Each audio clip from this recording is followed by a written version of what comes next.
Okay, so the question this week: if Runelords was a movie, which actor would play the role of your character? Oh, Danny DeVito. Yeah. I can Yes, see that. nailed it. I was going to say either Danny DeVito or what's his name, Andy Serkis, who plays every CGI character ever. Mm. Who's the actress that plays Leslie Knope from Parks and Rec? Yes, that's a good one. What is that character? That would be Leslie Barbara. No, that's the actor's name, played by Amy Poehler. Okay, yeah, I knew her name. I just couldn't think of it at the moment. I'm going with a young Keanu Reeves from Point Break.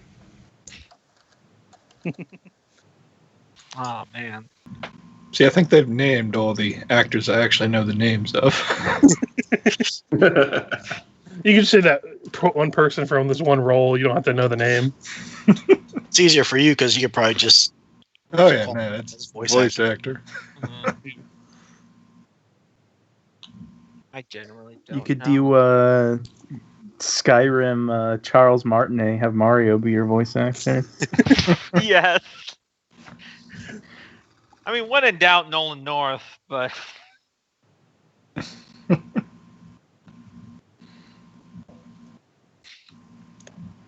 I mean, I once played a video game where my character was voice acted by Nolan North, and I was having a conversation with two NPCs, both of which are voice acted by Nolan North. It was just the same voice from three different people. I'm like, what's going on? Oh man. I got a hard one for Gombo. Yeah, I genuinely don't know about this one. If all else fails, you can just go with one of the Emmas. Emma Stone, Emma Roberts. I don't know, there's like 7 Emmas that are in fucking acting. I've been watching a lot of WandaVision lately, so maybe the I chick still that need to get plays Disney Plus eventually. super good. But Oh yeah, it is very good. I still haven't even seen The Mandalorian yet. ah, Then again, I'm not really the biggest fan of Star Wars anymore, so I've heard it's good regardless, though. So. yeah, it's one of those that could be a standalone. You may not like any Yeah. Star Wars, but it still is solid. Mm-hmm. Yeah. Like, I still like Star Wars, don't get me wrong. It's just one of those things that the storytelling in it has gotten a little worn on me. It's the best way I can describe it. Yeah. Kat Dennings I could see as for Lucilla. I thought you were going to say for Ris'sh. Right. I'm like, oh, damn. Kat Dennings, who's that? She was in Two Broke Girls. She was the gal pal in the original Thor movie to what's her name? Oh yeah, her. I was gonna say either her or like a young Carrie Fisher. I mean, that one's fine too. Yeah, if Cope can go young Keanu Reeves. I mean, like Keanu Reeves ages. Mm-hmm. Yeah. Or changes how he acts for any role. You know vampires don't age. He's a super nice guy, but Yeah. I know. Have you seen his phenomenal acting in that Dracula movie? That's what I need to watch. Yeah, It's really not that. I mean, his acting's not the greatest, but that movie's really not that bad. Mm-hmm. Well, really, I just know him as 2 roles. When he does Bill from Bill and Ted, or whatever else he stars in. Those are the Yes. two. Keanu Reeves. Keanu Reeves playing Keanu Reeves. Keanu Reeves or stoned Keanu Reeves. Yeah, There's whoa and whoa. Speaking of Greatest act Dracula, of our if any generation. of you want a good time on Netflix, there's a BBC series of Dracula that's really super good. It's reminding you that Gothic horror has horror in the name. Ooh, that's cool. Yeah, it's like 1.5 hour long episodes. Really well done. I would recommend it. Hmm. Shoot me the name of it in Skype just so I can remember it for later. It's literally just Dracula. Oh, okay. Easy enough. Yeah. And then just look for the one with the BBC logo. Okay. Do we need to put a pin in it for Ris'sh, by the way? Oh, my mind keeps circling back to the voice actor. What did Aisha Clan from Outlaw Star? Oh, there you go. Oh god, it's been so long since I've seen that show. Of course, she quit voice acting to become a politician. Like Shirley Temple? Yeah, I guess. Just like Ris'sh will soon quit our adventuring group to become a politician in where are we? We're in Varissia, right? We're right near. Yeah. You're right, I don't Lost think they're Years. actually politicians, so bad example. Ris'sh starts her new career as a lawyer. She's already a cold-blooded reptile. She just needed a briefcase. I apologize, Go. The joke's over the plate. Okay, so I'll just go ahead and go with that because if your mind keeps going to it, that's a good one to choose. I had to Google the name of the voice actress, apparently named Lenore Zahn or Zan, Mm-hmm. Canadian actress and politician. Yep. That's quite a shift in a role. Mhm. I guess not really that. I was gonna say, what was it? Reagan was originally an actor, wasn't he? Yep. He was. He starred in several movies with a monkey. It's So almost not like the greatest actor. it's almost There's like been a lot of having a cowboys. talent to depict yourself as someone you're not is valuable. What does that have to do with politicians? Nothing. They're a famously, unflinchingly honest cast of people. Okay. So, don't think we really need a recap, as a lot of the last session was shopping as well as, One dungeon. one little dungeon crawl. And the stinger from a horror movie. Yep. And then I never got back to you, Kenneth. You were wanting to do something with Thistletop before, but I don't think we addressed it last session. Eh. Yeah. Okay. So, you guys all spent the night on top of Chopper's Isle. That strange uneasiness never really went away, especially with this music that's way too cheerful. Give me a second. Where's the band? I don't understand what's going on. I know we're playing like the Heroes of Might and Magic intro theme here. Why is it equally as loud anywhere I go? Is it following me? But yeah, anyway, you camp out there looking for any signs of the Sandpoint Devil that you may find. That you had come across what looked like either a feeding area or a nest of some sort, but throughout the night you don't really spot anything of that sort. What you do spot, whether it be depending on whose watch it would be to keep an eye out, you would eventually see torchlight down in Sandpoint, flaring up here and there, really congregating towards the east side of the town.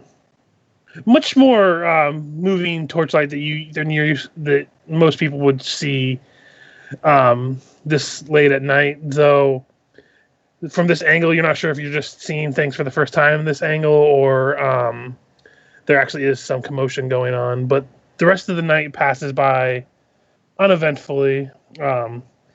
Doesn't look like you're going to have any luck with the Sandpoint Devil here, at least in this day.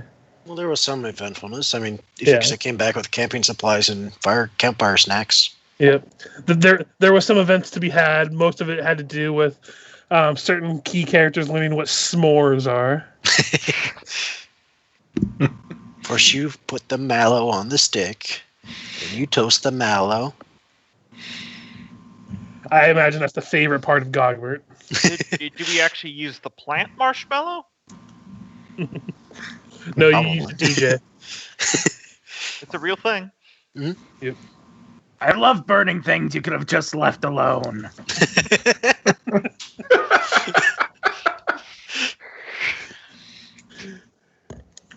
Gogmert's dream set fire to the sun.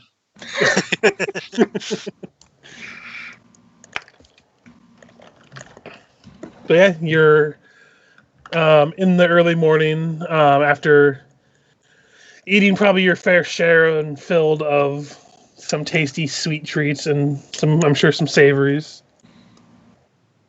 But yeah, it's low tide, so probably be a good time now to make your way back down and across the way before the tide rises. Mm-hmm.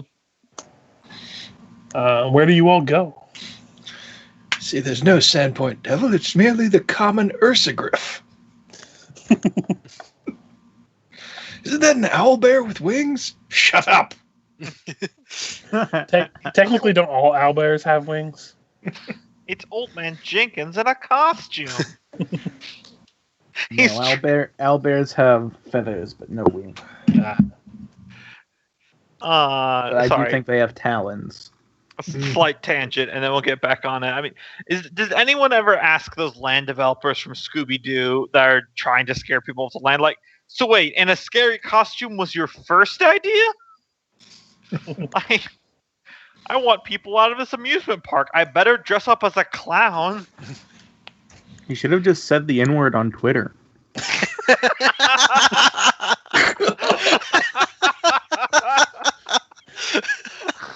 Y'all are on fire tonight. Right? Glad I wasn't counting on any suspense here. Jeez. Sorry. It's all good. That's going to be with us for a while now. I'm heading back to the, I keep getting this name wrong, Rusty Dragon? Yep, that's the one. Hey, got it right. I have nowhere else to be right now. What about the rest of you? Yeah.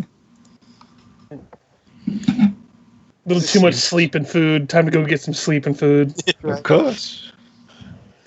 Checking on the remains that they brought and just making sure that stuff is being squared away and all that. Yeah, you kind of swing by there on your way. Questioning some of the priests in the building seems actually very sparse in the cathedral right at the moment.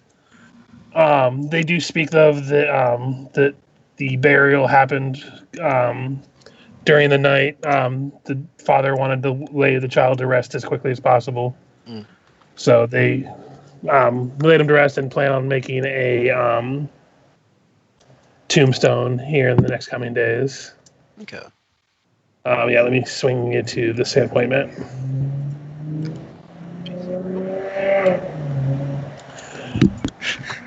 That was a nice, was it scene wipe transition sound effect?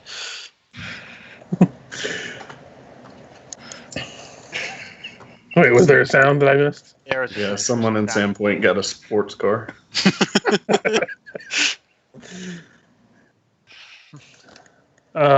My engine is very loud, but my penis is very small. That's what I think of whenever anyone revs their engine going through like a neighborhood I'm living in or anything like that at like 2:00 in the morning.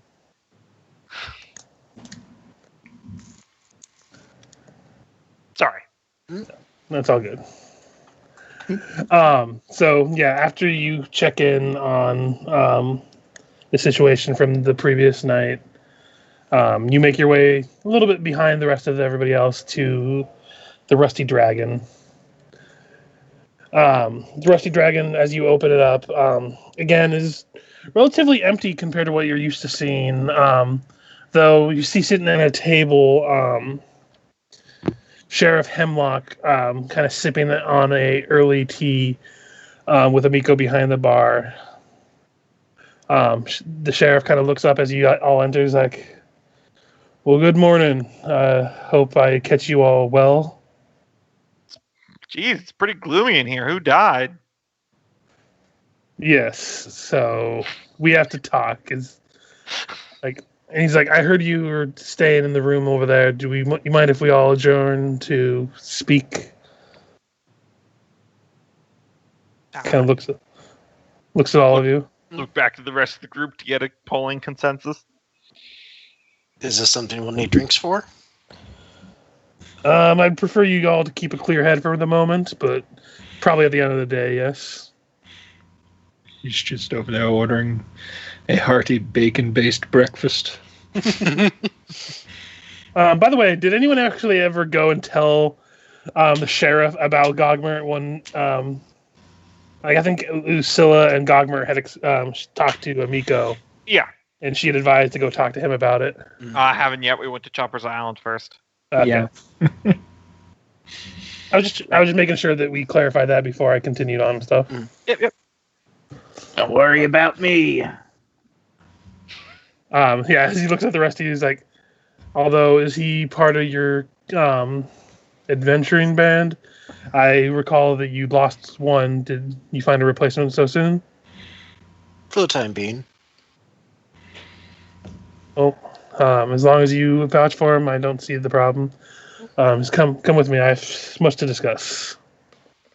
And as he takes you over into the privacy of your room, he kind of turns to you all and is like, let me thank you again for everything you've done for Sandpoint.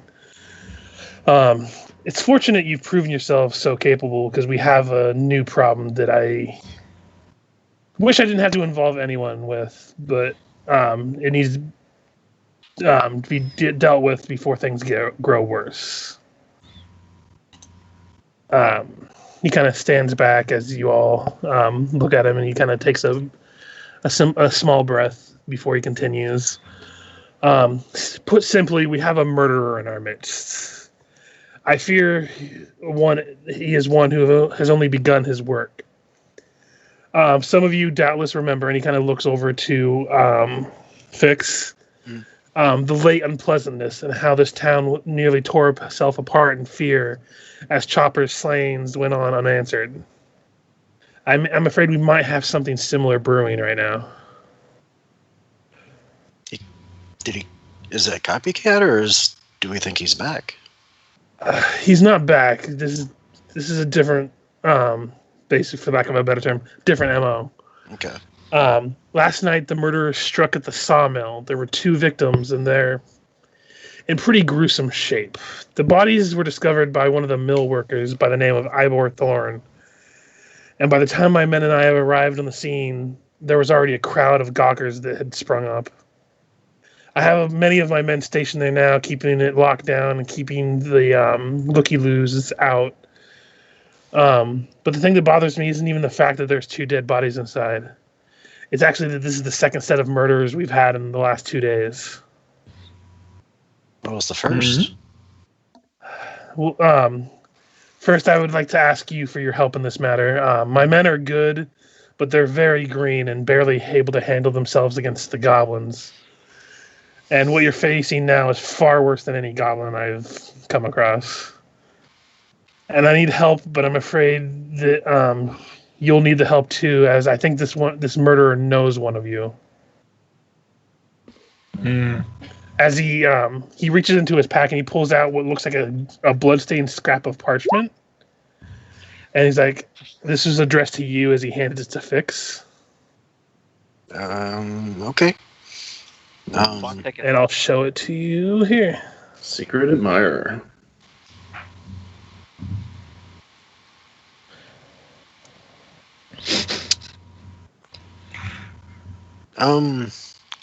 What out of character? What was the guy's name that fell for? Why am I blank on? Or bad paladin. No, yeah. What was Nualia's? What was Nualian's paramour? That was Amigo's brother. Didn't he get hauled away back to Magmar? He got hauled away back to Magmar. Do we know if he's still in custody? Well, he's only been gone maybe a day. maybe 2.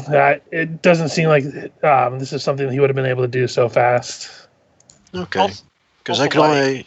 Diwali is still out there. It'd seem weird if he would switch at this point. True enough, but I could only. He's the only one that seemed, at least that we know of, that was deeply in love with Nawalia. Perhaps it's not her that's being referenced. Can't think of anybody else, but yeah, that's a solid point. How'd you know this was connected to Fix? Well, that's what I said. He said it was addressed to her. Mhm. On the back of the parchment is written in blood her name.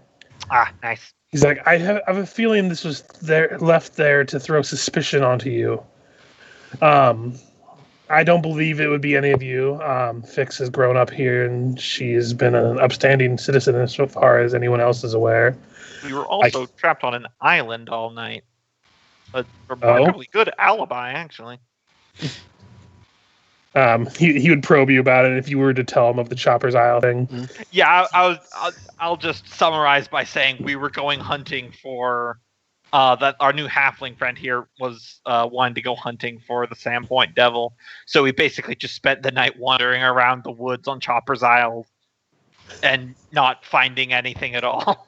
Yeah, we did find the remains of Well, yeah, that. Smithy's child. But no devil.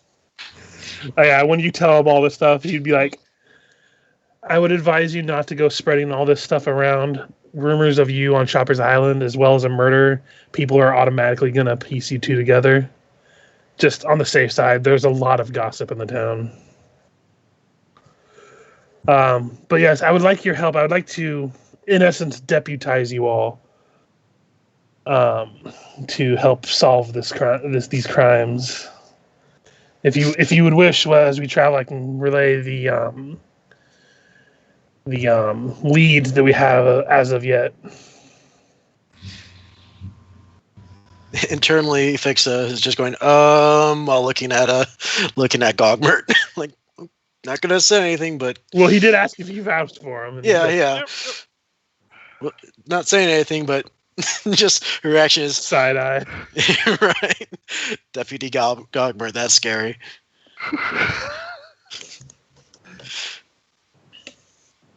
Could be worse. Could be Dr. Gogmert. Right.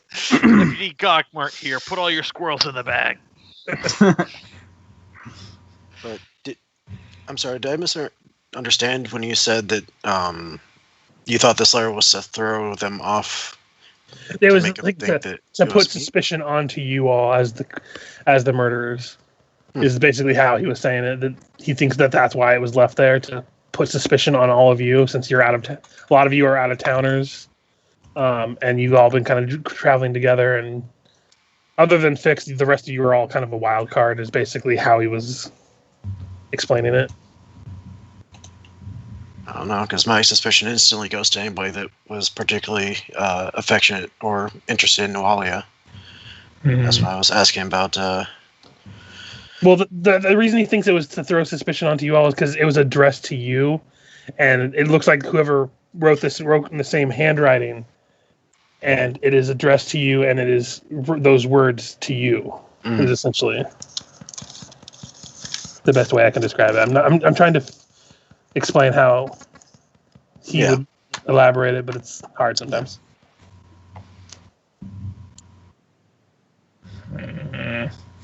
Well, I don't mind chipping in. Well, especially since Interesting interlude. I'm hesitant to dismiss this as just a mislead, because I am genuinely nervous that we have another instance of a overzealous paramour of Nawalia's that's now fixated on me. And for any of you who might be in the more monetization-driven goals, the town can offer a 500 gold reward. It's not much, but it's what we can spare, and anything to help stop these murders is much more than worth 500. You can count on your friends from Malthus. He chimes in as soon as he hears money. Yeah. I assume that's including any damages. Well, hopefully there won't be any damages, but if it takes that to stop the killer, I suppose. I'm just being honest with you here, just in case. Like, Fair enough. there's a slight possibility I shall roll willpower to not side-eye Gogmert. Okay, I don't side-eye. Yeah, I would roll, but he doesn't have a very good sense motive. He doesn't. Yeah. He doesn't understand what's going on. Yep. I'm just managing expectations. Cut to 5 sessions later when there's a house burning and the sheriff's there. I'm like, well, I did say.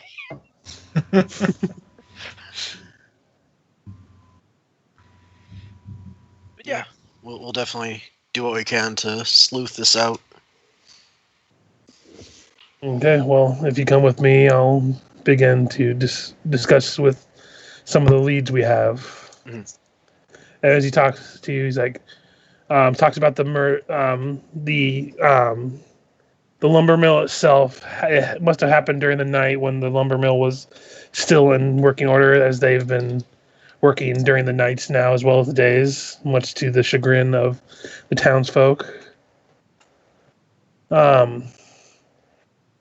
I'm taking you all there now, as it's the most likely place to look for clues, and we would like to clean up the mill and get the bodies buried as quickly as possible before more people begin to wander around. I spoke of... Who was the first victim? There was actually... well, the murders that happened last night, there was 2. Mhm. And you said then, this was that was the second instance. yes, the first instance, a little ways away near the town of Galduria, in an abandoned barn, about a couple days from here. 3 men were found dead inside of a barn. There was a 4th man that survived the assault, but as he has gone insane, we sent him to the sanatorium nearby. There's a sanatorium nearby? Yes, it's run by a doctor by the name of Habe. I suggest if you need any, after we're done here, if you have any questions for him and you might be able to pry from an insane man, I could write you a letter of introduction so you can see if you can get any information out of him that I wasn't able to pry. So this was in a town several days travel away? No, it was between the town of Galduria and here, Mhm. in an abandoned barn about south of this town a few days ago. How far of... Sorry, let me get my words straight, because I have trouble sometimes. Yeah, no It worries. happened a few days ago Mhm. between here and a town named Galduria, and it was in an abandoned barn south of town. About how far south? Travel-wise? Let me Couple go to the map hours? before I... Give me 1 second.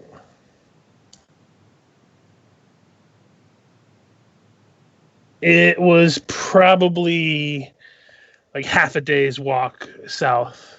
Okay. Is there any relation or similarities between those victims and the ones that in the sawmill? Not that we can piece together. The first murders were 3. From what we they're essentially con men. They were ran out of town a couple of times for trying to make illegal deals with townsfolk. I had a feeling they were trying to get in with some local thugs that were trying to smuggle illegal drugs of the like, but we chased them out of town and told them if they came back again, they would be arrested. And then this happened, so I guess they had worse things that happened to them. Mm.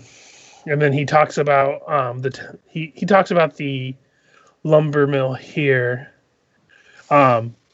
There was the 2 that were murdered here was a a man by the name of Banny Harker, and a woman, a young woman. It's the daughter of a local shopkeeper here, by the name of Katrine Vinder.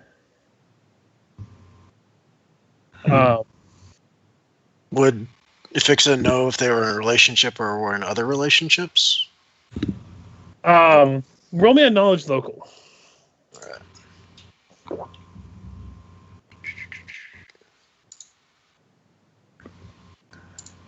Find the character. There it is. All right.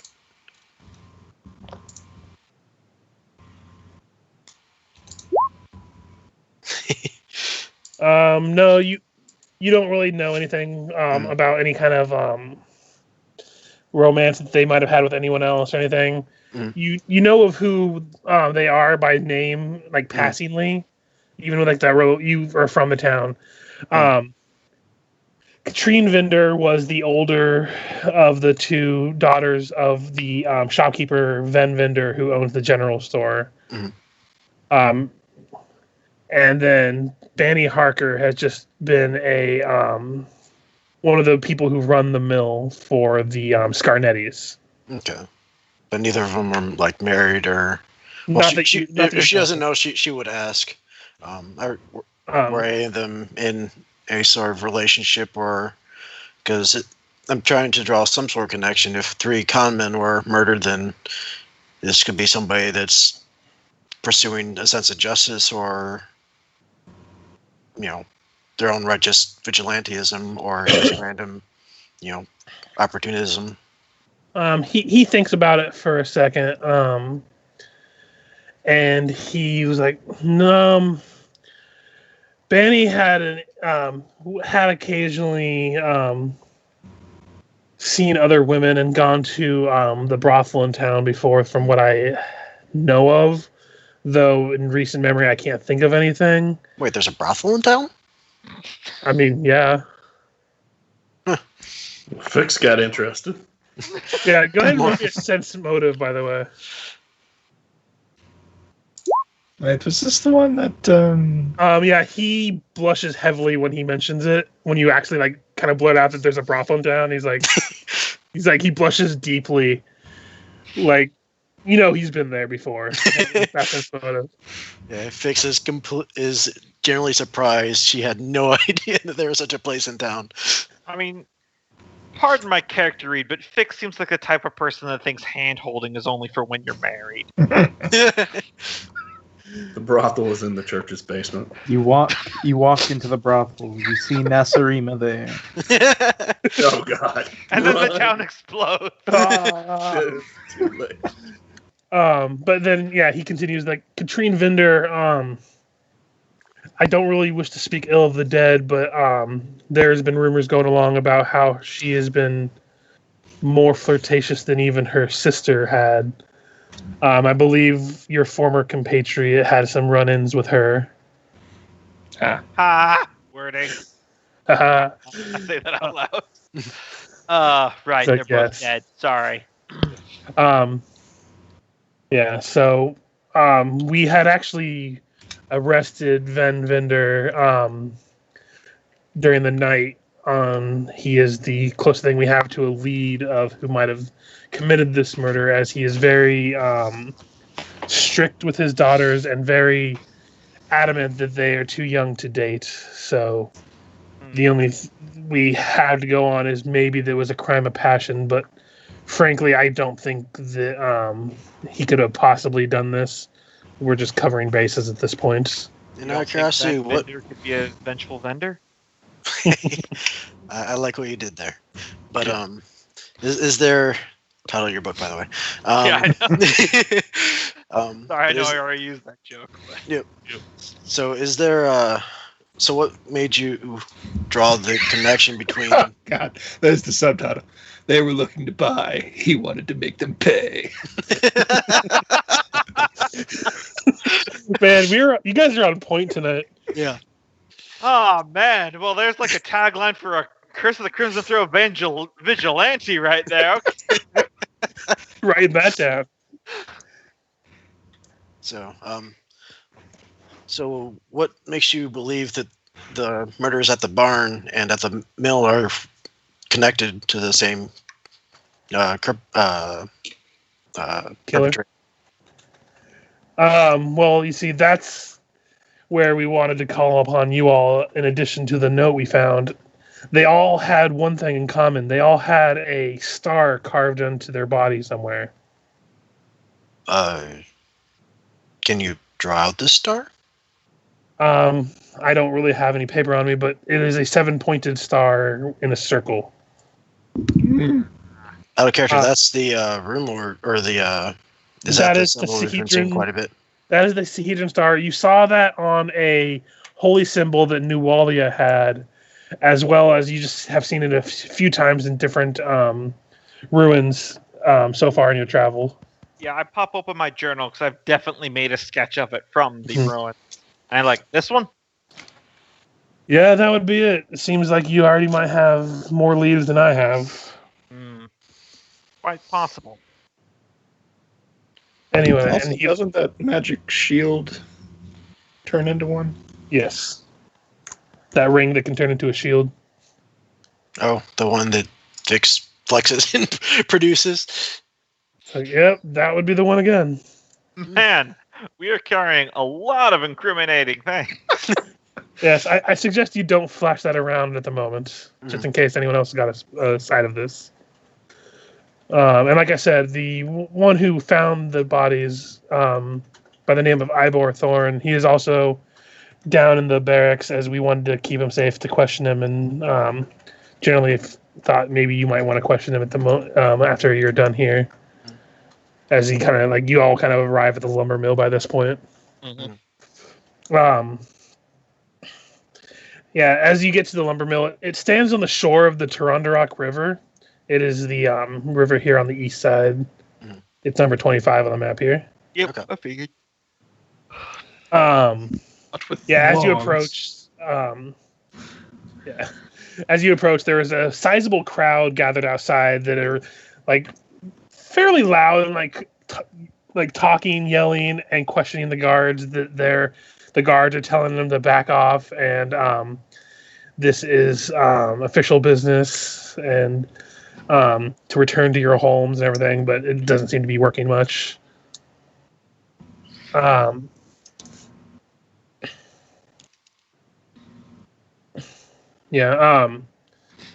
ahead, and if someone wants to either roll me a knowledge local or a perception check. I'll roll perception. I roll a perception. I too shall roll a perception. We'll go with knowledge local. Lucilla and Gogmert, you hear through the crowd about how could this have happened? The mill was just working last night. It couldn't have been more than a few hours ago that this happened. And more of the same. And then you hear an old man I heard that goddamn banging and sawing all through the night. It couldn't have happened that long ago. The killer could be right nearby, and just more and more of the same. Oh, they must have been loud if they could hear the banging that far away. I pull out a pair of sunglasses. Looks like she got more than just wood. God damn it! I was going to sit on the CSI Sandpoint joke, but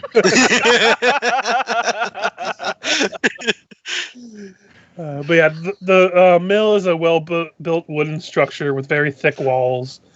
The roof is made of wooden shingles, and the doors are just simple wood. As he clears a path, and has his guards clear for you, and you can make your way inside, you can see that the machinery has been disengaged. But there are several points of interest in here. So let me actually bring you to the lumber mill map. Those are some pretty bad bloodstains on your shirt. Blood. Too bad they're dripping down the wall. Pressure on the floor. So I'll let you all decide on how you're going to investigate this. I don't want to handhold you through it. So he's I'm going to go. The sheriff speaks I'm going to go try to keep the crowd semi-quiet and try to get them away. Just let me know if you find. Richard, before we go in, Emanuele does want to do a double take as he's about to go through the door and turn around and say, "Good people of Sandpoint, don't worry. Your heroes are on it. Go ahead and give me a find the murderer and bring him to justice." There's a murderer. Yeah, roll me a diplomacy check for that.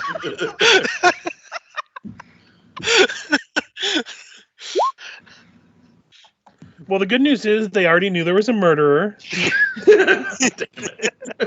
So he didn't ruin anything there. But yeah, the old man from before, you finally, like, everyone kind of quiets down as you kind of like shout across the crowd for a second. And then you hear the old man, "Finally, someone who's competent in this town." And then it begins to shout again as you enter. Don't worry, Sheriff. I don't think that crowd will be much more of a problem. Yes, I'm sure not. Well, it looks like to me some people died. And not in the fun way. The fun way? Yeah, it's like when you go sledding and you're going really, really fast and then you just hit a tree and instantly die.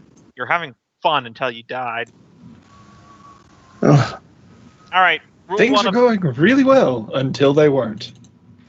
All right, guys. Rule 1 of investigating murder scenes: don't taste anything. Emanuele puts his finger in some of the blood and tastes it. Roll me a fortitude. That's a tall woman. Yeah, the map's not to scale. I just made it big so you can guys. Fortunately, this isn't a zombie survival game, right, Gombo? Yep. That's where I was going with that. Wow, that guy is in literal pieces up there. Yeah, I'm gonna go check that one out first.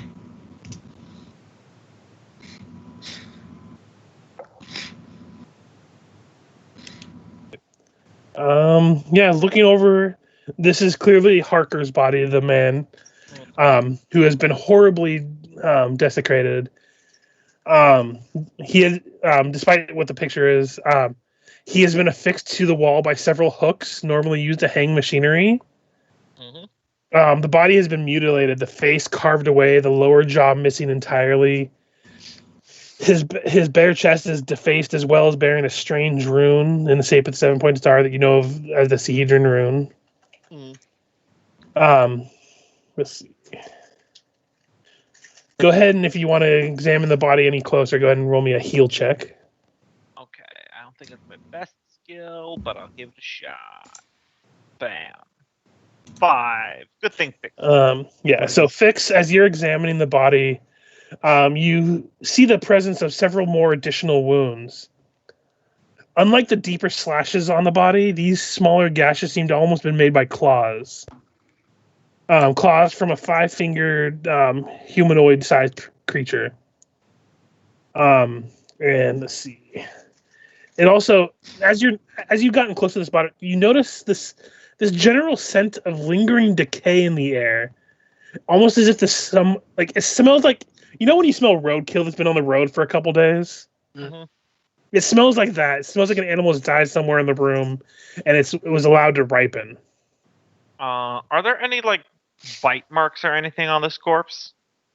There are no bite marks, from what you can tell. Okay. The scent, as you're examining the body, Ephixa, is definitely stronger the closer to these smaller wounds that you examine are. As you you're trying to be careful with the body, but you move it around a little bit, and you just notice the smell wafts from these small claw marks. Can I do a knowledge nature of some kind to try to narrow down what that may belong to? Let me see. Go ahead and let's see. Make a knowledge religion. Knowledge religion, I could do that. If you point it out to me, I can do stuff too. Yeah, as you examine, you notice the smell, and you kind of take it in. It's the lingering stink of it's the stink of a dead body, but it's beyond what a body that's dead could normally produce. So we have fresh death and warmed over death. Fix would be would point it out as the smell is clearly undead from what you can gather. You're not sure if it's just like that, like natural, angelic, because you're like that animal, like Aasimar, right? Yeah.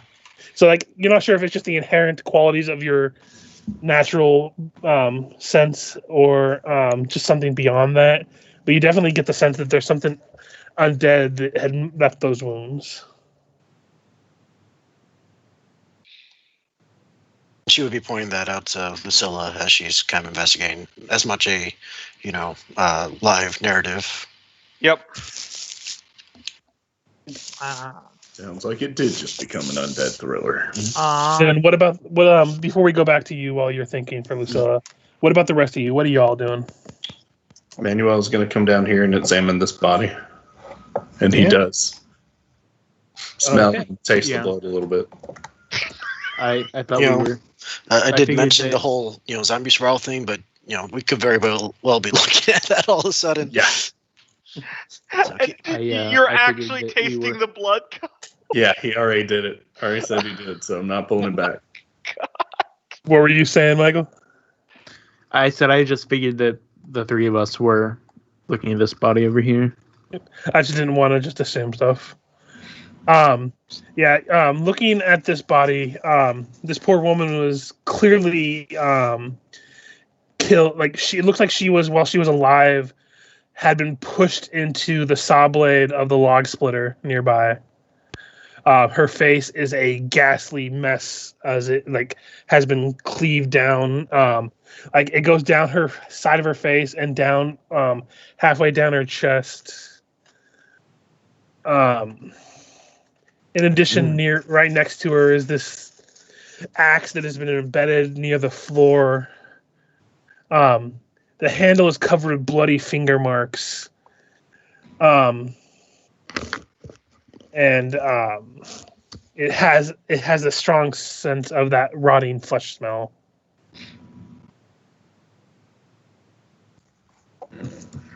Way too fresh corpse to make this smell. The body has that rotting flesh smell? No, the axe. The blood stains on the axe handle. He was saying so. Yeah, there's an axe embedded in the floor near the log splitter in the body that has two things of note. That it is covered with bloody finger marks and has the rotting flesh smell emanating from it. What about the taste for Emanuele's sake? He tasted the body. He didn't taste the axe. Oh, okay. Yet. Yes. Did anything taste wrong with her blood? I mean, how much... realistically, your character, how much blood has he tasted? I mean, whenever you kill an animal... See, that question would be a lot less ridiculous if he was a vampire. Yeah, so you taste for anything that smells foul, like the foul smellingness of the axe over there. Her blood, go ahead and give me a heal check. I'm sorry, Rich. I was generally joking when I said don't taste anything. It doesn't taste like anything other than blood. Like, I'm sure during the fights, like when you had that fight with Nuali and stuff, and I know you got hit a couple of times, you probably tasted some blood in your mouth before, at least for sure. It doesn't taste different. Now, Gogmert can taste a difference. See, Emanuele has no idea how to investigate a murder, so this is what he thinks he should do. So, Gogmert, you're tasting the body's blood, seeing if you can notice something? Yeah, I have to now.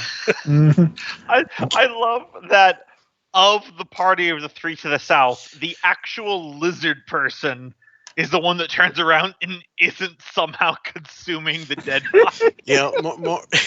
More and more, I'm less seeing, Keanu Reeves and Emanuele. I'm seeing more Gary Busey. Young Gary Busey. Yeah. The blood just tastes like blood. Gogmert, you're a little bit more familiar with blood. than Emanuele, but otherwise it just tastes like blood. Doesn't taste weird or anything. I don't know what he's going on about. It tastes like regular blood. I guess, and while they're typo positive. I guess while they're sampling the goods, casting detect magic in case there's a lingering aura or anything. Yeah, you sweep the room with detect magic, and you don't detect anything. Didn't think so, but Vix would do detect evil just in case on the body if there's anything else. Like if the I have the area of corruption is like an evil presence or just more. Go ahead and give me a perception coupled with that, Okay. and then I'll get to you, Gombo. Just there's general little lingering uneasiness in the place, but otherwise nothing. Okay. So, Gombo, you wanted to say something? Yeah. Fix is pointing out the claws, and I assume you mentioned that it's likely coming from undead of some kind. Yeah. Okay. So it's examining wounds. Working theory, we're dealing with something in the family of the necrophages. That's undead that consume dead bodies. Actually, that's a fair point. Do those wounds look post-mortem or pre-mortem? With your check, there's a little bit of both. Okay. My current working theory, this doesn't answer any questions for us, but do you remember the ruins below Sandpoint? Yeah, actually, I was about to mention we should probably make a stop by there sometime to make sure that particular pool isn't recharging. Because I was just... hear me out here. You remember the 3-armed goblin that was kind of crazy and it escaped a cell, and then there was 2 other cells that were empty? Mm-hmm. What are the odds that we're dealing with something that broke out of that?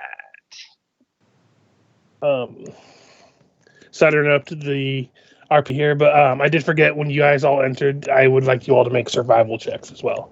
Oh, absolutely.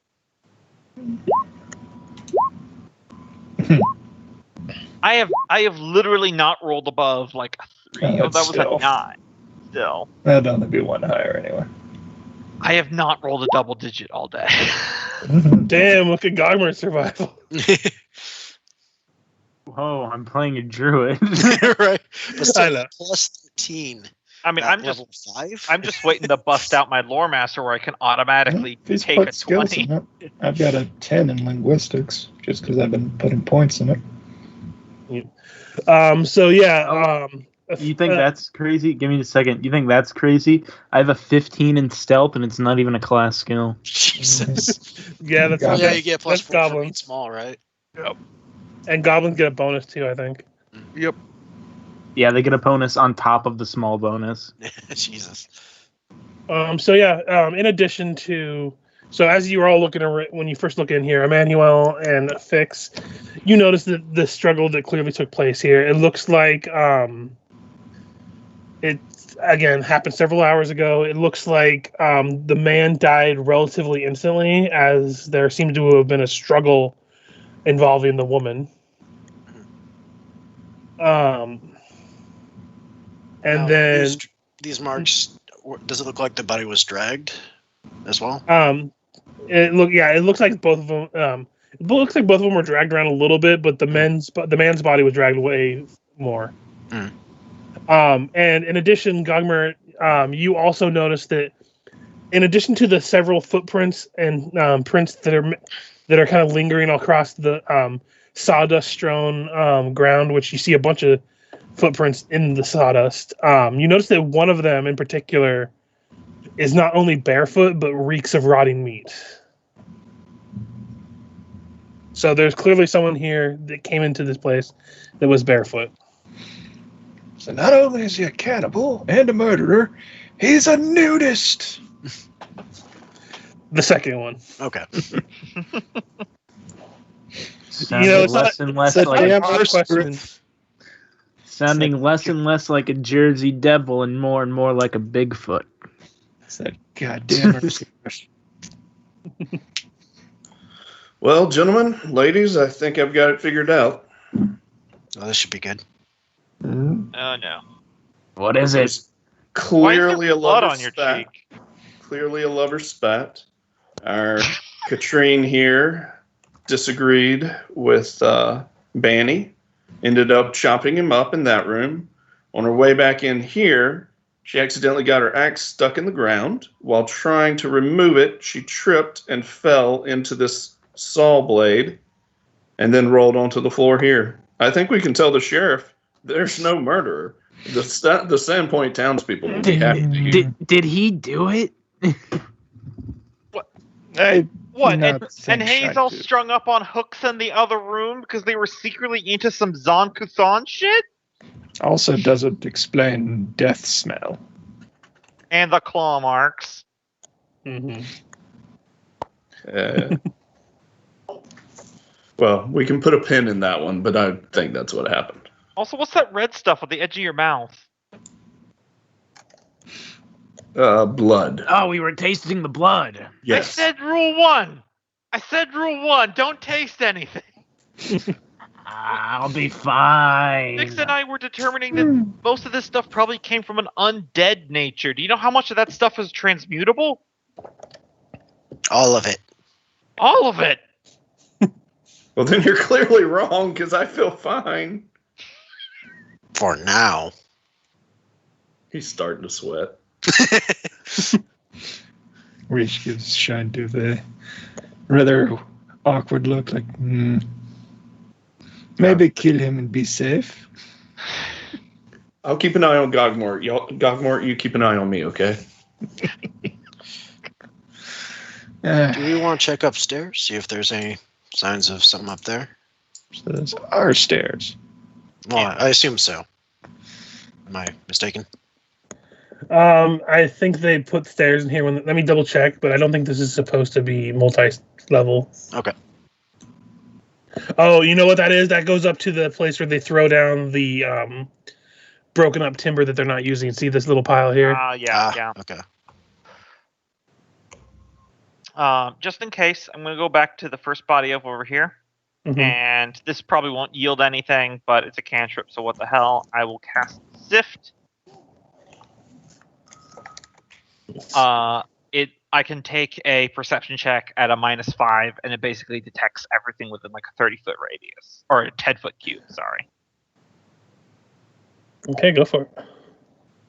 Unlikely guys- this will You yield guys anything. remember that episode of Pokemon? It was like 14. in season 1 where they follow the Pokemon and they like have voice actors and you see it like from their perspective. Everyone loves that episode.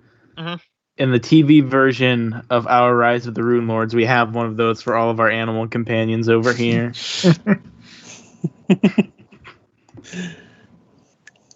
I mean, you say all of yours, but 3 of the 4 are yours. I mean, Yeah, they're all of his. we all know that Nasrium is Hellhound, and my nightmare horse from the Wicked just went to a beach on Hell every time they got banished. That The was ghost of my joke. rat is there somewhere. Yeah. Yeah, so that's 14 total. Yeah, you don't really unveil anything that you haven't already found on that body. Okay, it was just worth a check. It's a cantrip.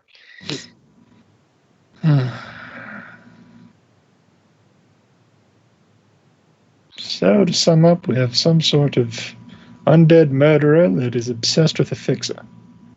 And the elf was very much not undead the last time we saw him.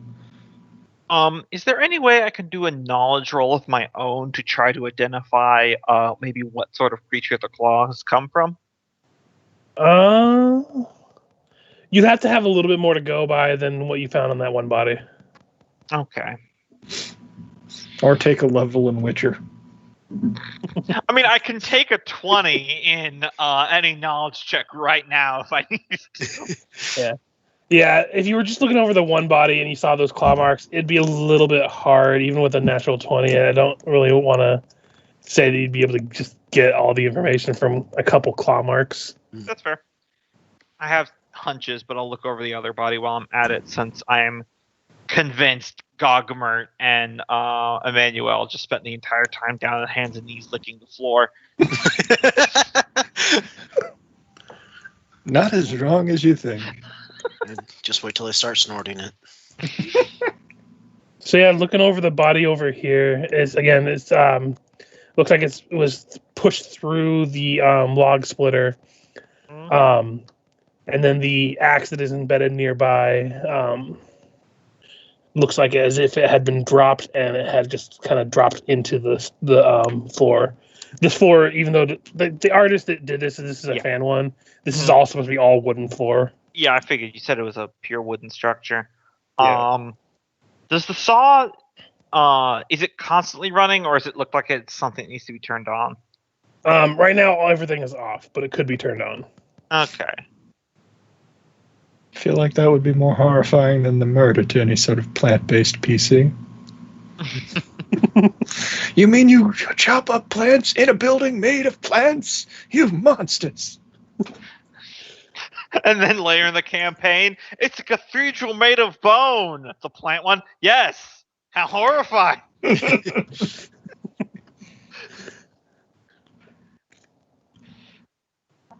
No claw marks on her though. Looks like just straight up shoved onto the saw. Let me check.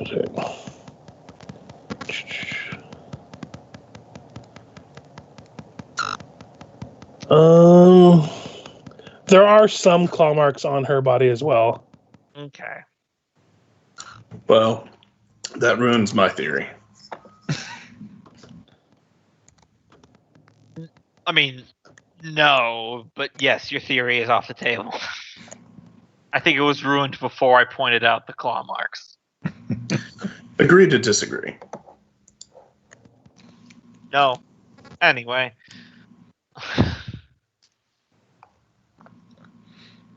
I'm just going to give a general perception check to see if there's anything else that pops out. 22. In the room, other than just the general footprints that are kind of just lingering throughout, there's the two bodies, there's the axe. You don't see which way the guy whoever killed these people might have entered. Mm-hmm. You don't really see any, if you're looking for footprints, there doesn't seem to be, they don't really seem to lead anywhere. You don't see if they entered from one entrance or another. But they are humanoid footprints. They're right? all humanoid. They're about the size of a human's feet, but they are barefoot. And then, you see the footprints like that. You see the bodies. You see the axe, and that's all you see inside the building at the moment. Okay, good news, everyone. When it comes to the identity of the murderer, Ris'sh, Gogmert, and I are in the clear. Yes! I don't see how that's good news for everyone. Also, how long does it take before you turn into an undead? Depends. Gogmert's belongs, and then there's just a pair of shoes strapped to larger human feet. Not even wrapped feet. Well, it depends, Emanuele. Has the sunlight started hurting you yet?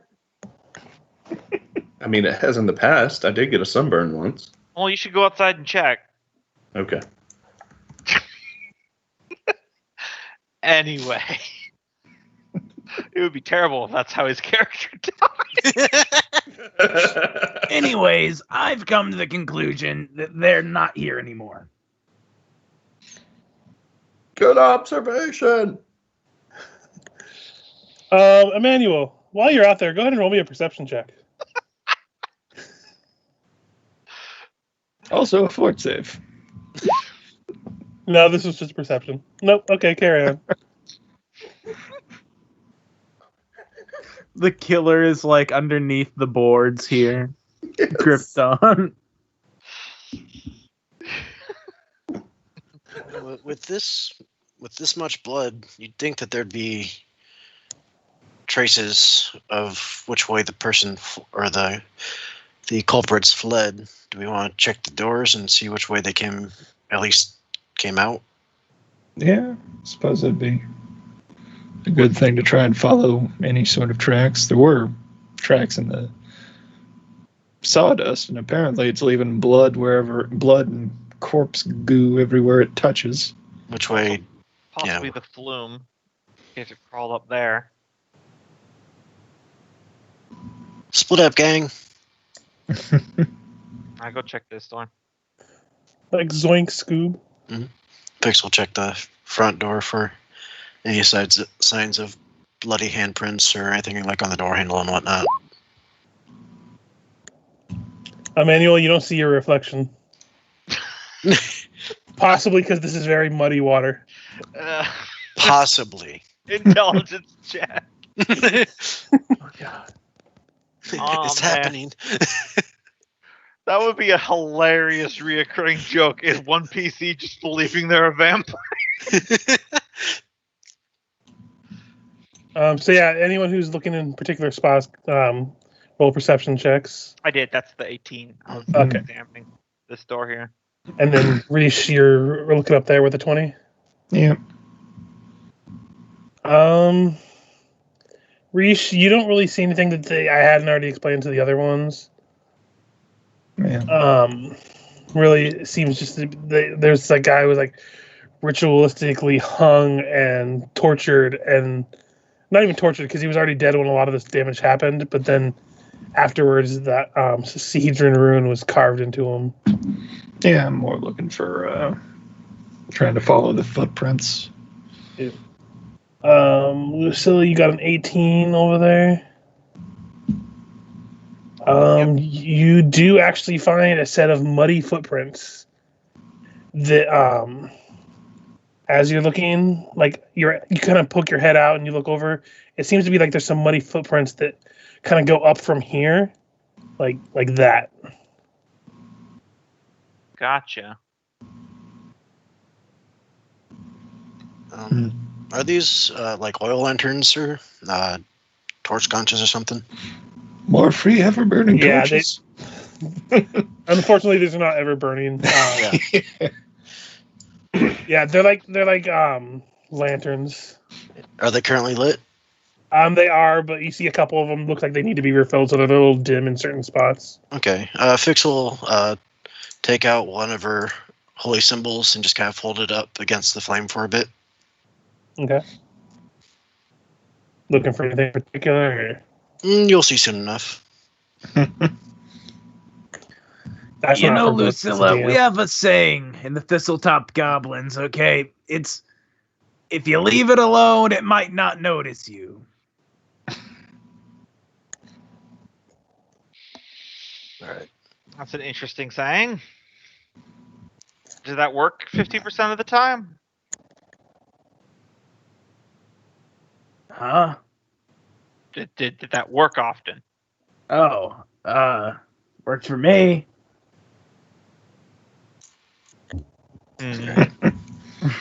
Did you attack us and we beat the shit out of you? Oh, well, from where I'm standing, the guy who beat the shit out of me is dead, so. Thin ice, pal. Thin ice. Listen, all I know from my experience is I've only seen one other murder in my life. And the guy who did it would have gotten away with it if he hadn't backed the wagon back up over his ex-wife. So, I bet this isn't the end of it. I'm gonna hop down here to examine the footprints more. Well, given the other murder you saw, shouldn't you examine this wagon? Not all murders are wagon-based. Fix will go over to catch up, but then upon seeing Emanuele, say, Emanuele, could you come here for a sec?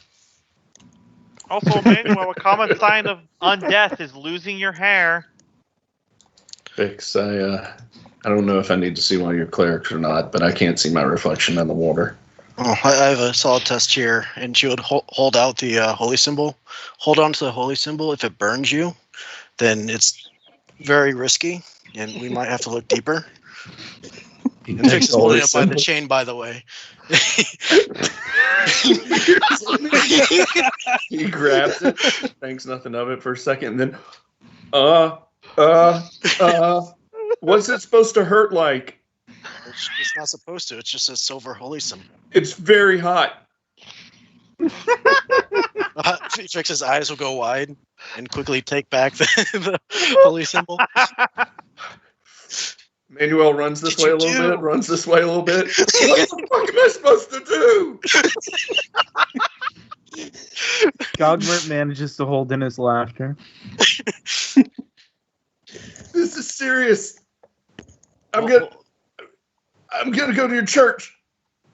They can fix it, right? I'll take you there shortly. We need to finish up here, but don't worry, I'll take care of you, Emanuele. It's a really long time. We could be here for lots of minutes. I just imagine him bursting out of the mill into the crowd and just shouting, "Stay away from me! I'm a monster!" So how far are we taking this? We're gonna holy waterboard him.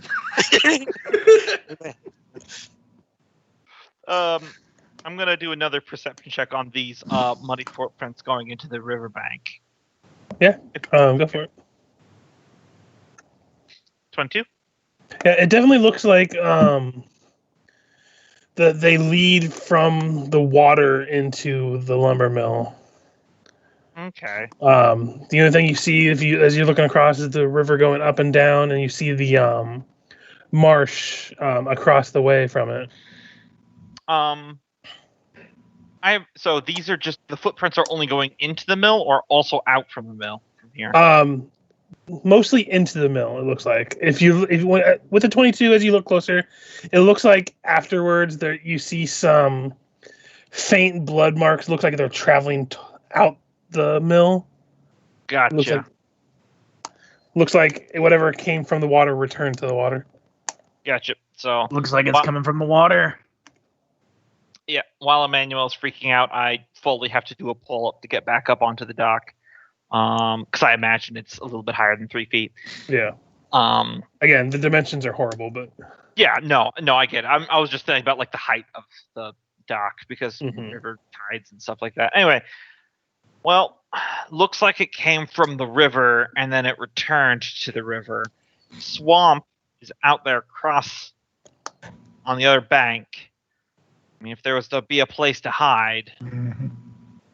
Could Ephixa kind of try to recall, just the area and think if the barn that they described would potentially be in the marshland area too? I'm sorry, repeat that? Basically, now Ephixa is trying to wonder if, these killings are tied to the region of the swampland, if they're coming to and from the swamp, and it's more led to locale than victims or anything like that. So the barn that's half right out, is that part of the same sort of swampland that seems to be leading to? Roll me either nature, geography, or local.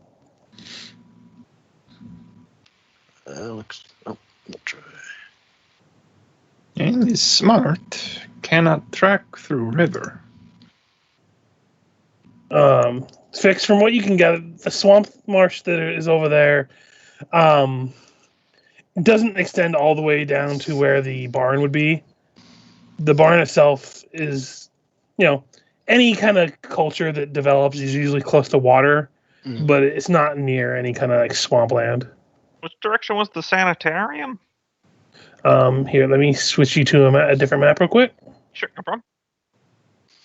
Oh, that one. No. Yep. Gotcha. Thank you. Yeah, and the barn that the body was found is like down this direction. And if dead, not need to breathe, could use the river a long while. Using there I put animal aspect on Gogmert for the aspect of otter. And then I'm just going to go under and see if there's any sign of where they might have come from. As you're going through, go ahead and give me a survival check. All right.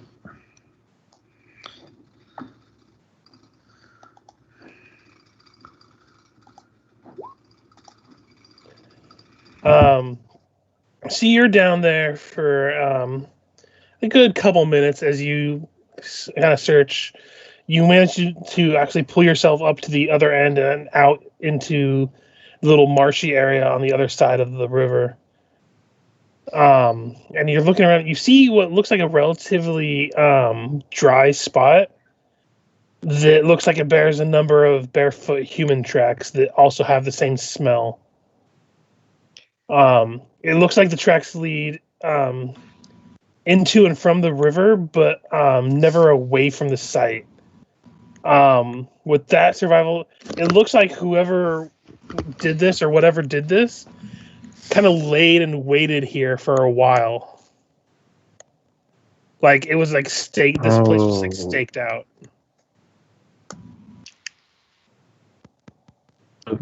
Gogmert would come back up and he'd say, "Well, this only leads to where they were staking the place out." Wait, they were watching? Like, is it? Yeah, they would have had to have been here for a long time. Huh. Well, Definitely smart then. rule out crime of passion, like a wagon thing.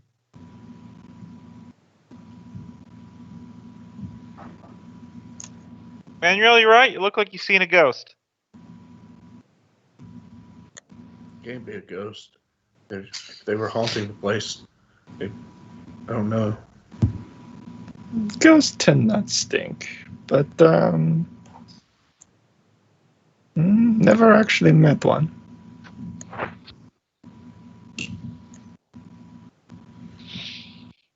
Well, Do we want to plan a trip out to the barn and see if there's anything to see there?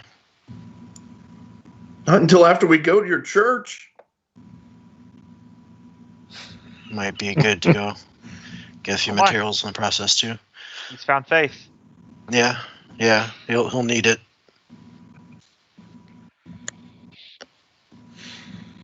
You're not gonna have to like shave off my hair, are they? I'm gonna. I might hit up the archive, see about if I can brush up on any information about undead, just to make sure I'm up to stuff before we shove out. Okay. If you want, you could come to the church with us, and we could. I think we have some information on that, but perhaps not as much as the library. Couldn't hurt, I suppose. You're Saren, right? They're kind of scorched earth on undead. Mm-hmm. And as she says that, Ephixa will kind of overtly kind of let her gaze linger over towards Emanuele. You don't have to kill them all. You can convert them if you catch them early enough, right? I've heard about religious conversion. Yes, convert them into just regular dead. I love the idea that we just never correct this about Emanuele, and he becomes like an undead's right activist, but he just thinks he's undead. Oh, I don't know why I'm undead, but I still love hamburgers so much. It's like undead blackface. All right, let's head to the temple. Okay. So as you leave, the sheriff does kind of like the crowd is dispersed a little bit, but as he meets up, he's like, "So did you learn anything that of note?" And kind of looks at you all expectantly. Nothing conclusive yet, but a few leads we can chase down. Mm-hmm. Very well. We have Ivor, the one that found the bodies, as well as Vin Vendor, if you wanted to question them, though I can't expect to hold them for maybe till the end of the day. Other than that, do you tell him about the undead stuff or no? I'm up for keeping that close to the chest for right now. I might mention that it looks like the killer came in via the river because anyway. Don't tell him I'm undead. Fix will say to just be thorough in cleaning this. There's no telling what may be problematic. Okay. He doesn't pry too much about that. He trusts all your judgment. But yeah, he informs you all of that, and it's like, while I was waiting for you, and he hands you this like rolled up parchment. If you wish to question the survivor of the last attack that we found, this is a letter that should get you access to Habe's Sanatorium to question him and see if you might be able to pry anything out of him. That's a good idea. Otherwise, is the sanatorium near? Is the sanatorium near the barn? North of it. North of it. Yeah, it's north of the barn. So, the barn itself was like, if you wanted to like swing by the barn then back, or vice versa, it would probably take you a full day of going there and back there and then back to the town. And it's still early enough that you could probably all make that in one day. Well, we're gonna swing by the temple real quick, then we might get on the way about that.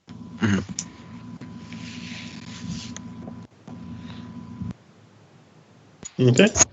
Let me go ahead and take you back to the Sandpoint map. So you all make your way to the temple? Yeah. Yes, this is a very interesting diversion. That I'm just saying because Lucilla was very focused on the footprints. She doesn't know about the holy symbol thing. So this is all news to her. Although Ephixa could pull her aside, just kind of, because she's having fun with it, and she, is definitely interested in getting Lucilla in on it. So. Okay. Well, I do want to see about any information on undead to make sure we're up before we go to the sanitarium.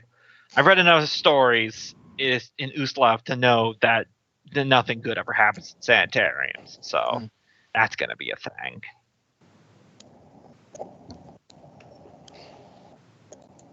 So, Ephixa would lead the way into the temple. A character, I know she's probably pretty close with a lot of the clergy there. Does she know any of them that might be more willing to go along with the joke?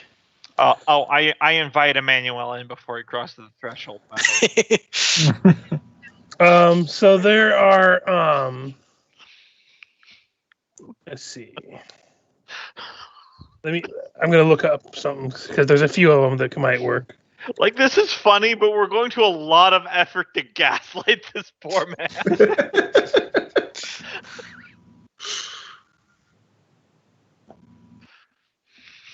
Wait, do I have to go back in and come back out? Did I step in before you invited me? No, I invited you before you stepped in. Oh. And as I was going up to the door, I had this sinking feeling. But then once you invited me in, I felt better. Yeah. I mean, the sinking feeling isn't surprising. This is holy ground.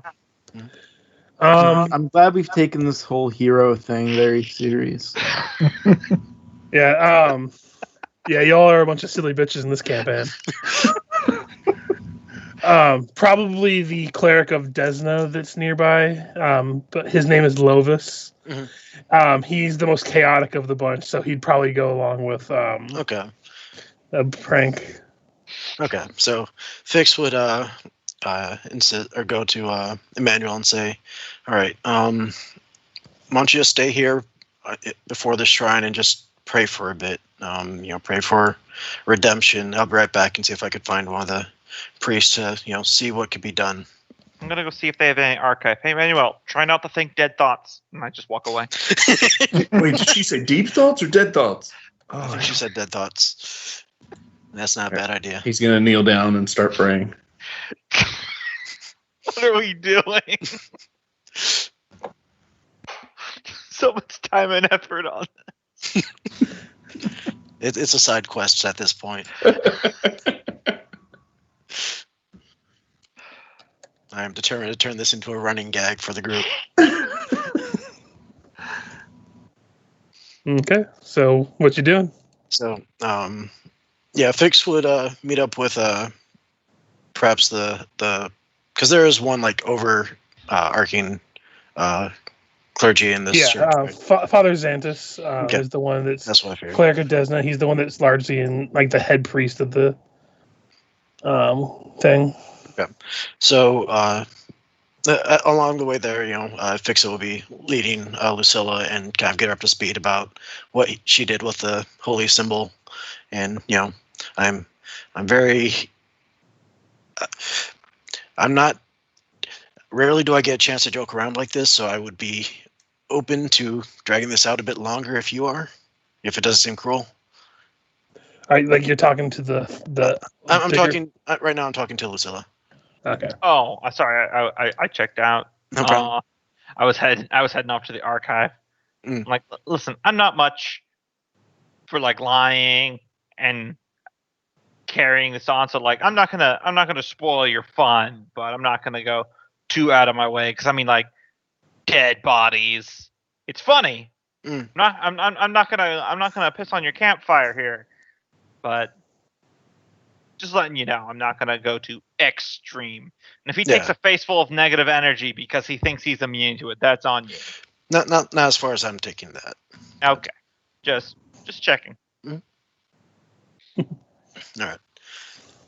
So Fix would then go up to Father Xantus and kind of give him the rundown of what's going on about how they were investigating a murder scene, and for whatever reason he decided to taste the blood of victims, and she feels it. Well, obviously not an outright sin. Feels like there should be some sort of atonement, and in the form of humility, since his ego's kind of up there, and just kind of explaining the reason why she's justifying what she's doing, really. And so basically she'll go on to say, I don't want to really have him worried, but I would like him to get the impression that he kind of needs to be a bit more cognizant and respectful, and perhaps some sort of. Basically, I think what I'm wanting to try to instill is to get him to have a bit of a. Sorry, I'm trying to think both in character and out of character. Think before he acts? Yes. But basically, I want him to feel that the thing holding back whatever curse that he may or may not have contracted is righteousness and is, benevolence and good deeds. Something to give him that little extra push. And so if we could just kind of lean into that and just kind of give him a charm or two to kind of give him that incentive that, he's headed down, or he's taking the first step down a dark path, and that redemption is achieved through acts of kindness. Now, how would he respond to this? Well, I mean, isn't that the whole point of the religion? So, I was gonna say, he's also a different religion than her, because he's Desna, she's Sarenrae. Yeah. First, he would chastise you about trying to trick somebody into redemption. Then he would be like, "But for a joke being funny, it is a joke." Well, and the thing is, it's he is a good man. He's a little pig-headed and full of himself, but this is just hoping. Like, I do not think he fully needs redeemed, but encouragement to head down a more benevolent path could be helpful. I suppose I could play along a tad. Yeah. Again, just a prayer and perhaps a charm and caution of making sure he follows the good path should suffice. Not unrelated. How much is a coffin?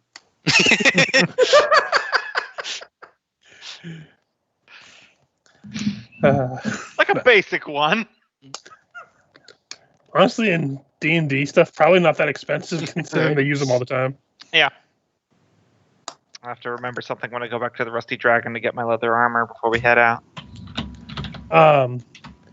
So yeah, he would leave for a moment and come back to go with you to Emanuele.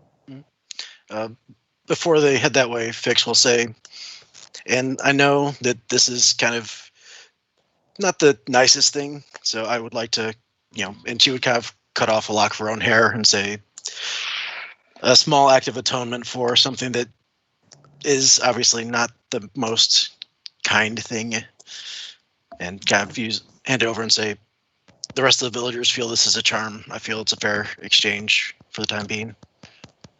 Oh, townsfolk and their superstitions. He's like, relax. I was young once too. I suppose some fun doesn't hurt every now and then. But then as you get in closer, he does that thing where he's like, no, and he like puts on a serious face. Mm-hmm. And Fix will be doing the same. My friend Tim still thinks he's a bugbear.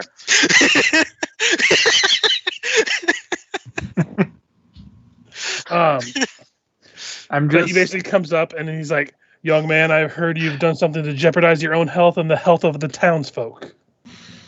Sir, I didn't mean it. If there's some way of redemption, I'm willing to make that sacrifice. He basically spends a good 5 minutes or so chastising you about being reckless and how someone so young and talented has the whole world ahead of them, that they shouldn't just rush into doing stupid things. I didn't want to become undead. But yeah, the whole rigmarole of trying to teach you a lesson over the whole thing. I don't want to come up with a whole speech about it because I'm not that good at that kind of stuff. Yep. But he's like, but rest easy, son. I do have a solution for your problem. And he hands you a small flask. It's like, now, for the next 7 days, each morning you shall take a drink of this. And after the 7th day, you say a prayer to both, and he not even both, but he lists off a few different good gods, Aristil, Desna, Sarenrae, about how you shall be mindful of your actions going forward. And then from that day forward, you shall be cured. The rest of you, the fluid itself doesn't look the greatest, but it doesn't look like sickly or anything. Mm-hmm. But yeah, he hands it to you, Emanuele, and is like, now, I do not wish you no ill will despite my chastising of you. I hope you go with the graces of the gods. Thank you, Father, and here, take this as a donation to the church. And he hands him 10 gold pieces. Yeah, he pockets that. He doesn't. Donations are always good. But yeah, he kind of leads you back away, Fix, to act like he's discussing things with you. He's like, all I gave him was some cabbage water with some bird droppings we got off nearby. It's harmless and it might not taste great, but he'll be fine. He ends up actually getting sick from that. Fun fact, bird droppings and vegetable water was a home remedy in certain areas. Mm-hmm. Mm-hmm. I can't believe it. You would thank him for, going along and just everything.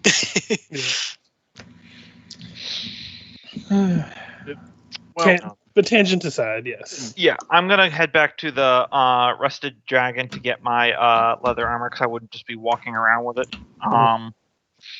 Before we head out to the Sanatorium in the barn direction, or I guess before we interrogate anyone either. So if you guys want to go ahead and do that, I'll just grab the stuff. I'm gonna take a quick swing around any vendors that might be in town, see if I can find a scroll of detect undead. Yeah, smart. Roll me since it's very specific scroll, it shouldn't be too hard. Roll me a D100. You're just aiming for a 70 or below. Yeah. Yep, you're good. We'll look at how much that should cost. It's a level 1 spell, so not too bad. Yeah, I think 25 is... 25 would be for crafting. I think it's 50 if you just buy it, isn't it? Or is that? No, I think it's 12 and a half for crafting. And... yeah, I'm probably thinking of potions. Mm-hmm. It's been a while since I've had to craft anything in Pathfinder, and I'm kind of glad for it. Yeah, definitely. You just finished. Go ahead. I was just asking, does anyone actually go into the barracks to question anybody, or are you guys heading out of town? Yeah, Fix would want to do that. And see if she could see if anybody else would be interested in going along. Yeah, I'll swing by there after I grab my stuff from the... You saved my life. I'll go. Not through the woods yet, but you're well on your way. Just remember to follow Father Xanthus' instructions. Okay, so you make your way to the barracks. The guards already know to let you all in. Inside the cells, there's not really a whole lot of people. There's just the two. There's Ven Vinder kind of in the back. It's like kind of sitting on the floor in the corner of one cell. And like sitting on this bench in another cell is this young man who just like, he looks like that shell-shocked appearance. I actually have an image for you real quick. Oh, wow. Didn't even get cleaned off. Yeah, he didn't. Yeah, they just put him in here after he found the bodies, so. Mm-hmm. Was he rolling in it? Well, he probably went and, freaked out and probably examined what the hell was going on in the bodies and stuff. It doesn't take much to get blood all over you. Did you taste the blood, sir? Oh, God, it's spreading. Who are you? He's like confused at the lot of you. We're the heroes of Sandpoint. We're investigating the murders. But I must know, for the safety of the town, did you taste any of the blood at the crime scene? No, why would I taste blood? That's asinine. It's good investigating.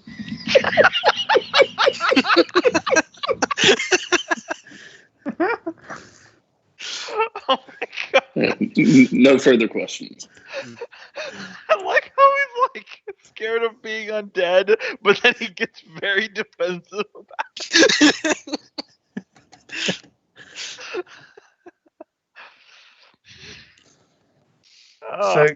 But yeah, he kind of just looks at y'all and is like really confused from Emanuele's approach, but kind of like, is there something I can help you with? I've had a rough night. Yeah, we're just here trying to get some of this cleared up. And what can you tell us? Could you walk us through your day leading up to discovering their bodies? I mean, I don't know what I can tell you that didn't. I didn't already tell the sheriff. You would need to, if you wanted. He doesn't seem to be really quick on just like telling you, like spilling everything. So if you'd like, you could try to make a diplomacy to improve his mood. So yeah, Fix will kind of go in, as a familiar face and gentle, just a gentle, comforting figure.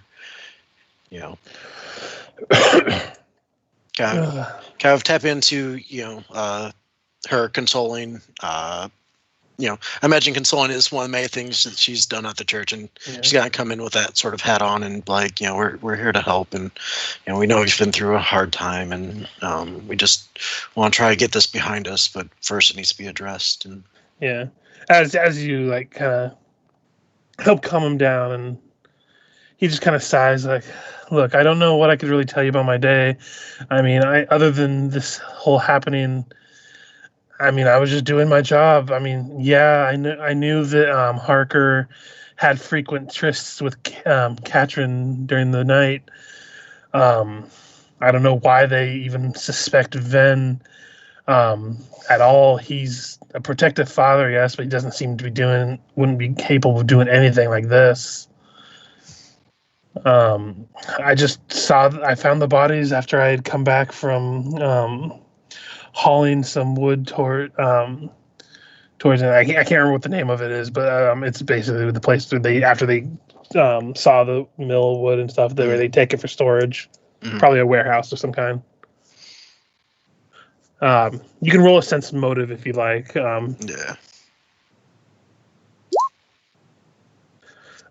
He seems to be being honest with what he's saying, but he does seem to be holding something back. You're not sure what.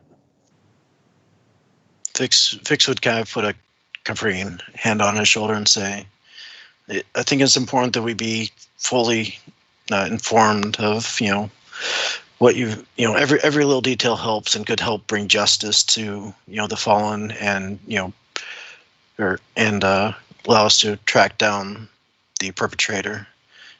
No matter how small the details, please, nothing will come back to, against you. It's clear you're just a victim in all this as well. We're just doing what we can, so please don't hold anything back. Go ahead and give me one more. Diplomacy. Yeah. I mean, if you murdered him, it'll come back to. Never mind. Let's see. Give me 1 second.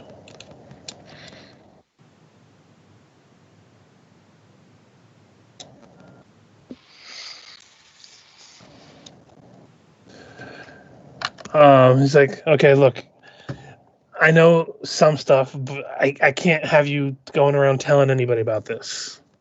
Trust me, just confidentiality is like first and foremost in the church. If you want to treat this as confession, I could have them step out, and it could just be you and a member of the clergy. Yeah, he kind of looks at the rest of them. He's like, yeah, if you don't mind, and if people were to back up, and he kind of leans in and kind of quiet. He's like, look, Harker, he's a great guy, but he's been, for the lack of a better term, he's been cooking the books for some time. I never took part in any of it, but I do know that he's been stashing away some money from skimming the top of sales for the past several years now. And if the Scarnettis found out, they are ruthless. I mean, you heard about how there's been some accidental burnings of several grain mills in the region. I mean, I wouldn't put it above the Scarnettis to put on a hit for somebody who might have been embezzling money from them. That is a very good lead, and not to worry, this will be the utmost confidentiality between us. So, but that is a very important detail. Thank you very much for sharing it. He kind of just swallows hard and kind of looks down and is like, yeah, no problem. Yeah, he's still that kind of like shell shocked. You helped him like kind of broach the topic of talking to him and everything, but he doesn't seem like he has the 1,000-yard stare and everything. Yeah. Okay. Well, she would again thank him for helping, and she'll talk to the guards and let them know that we've gotten a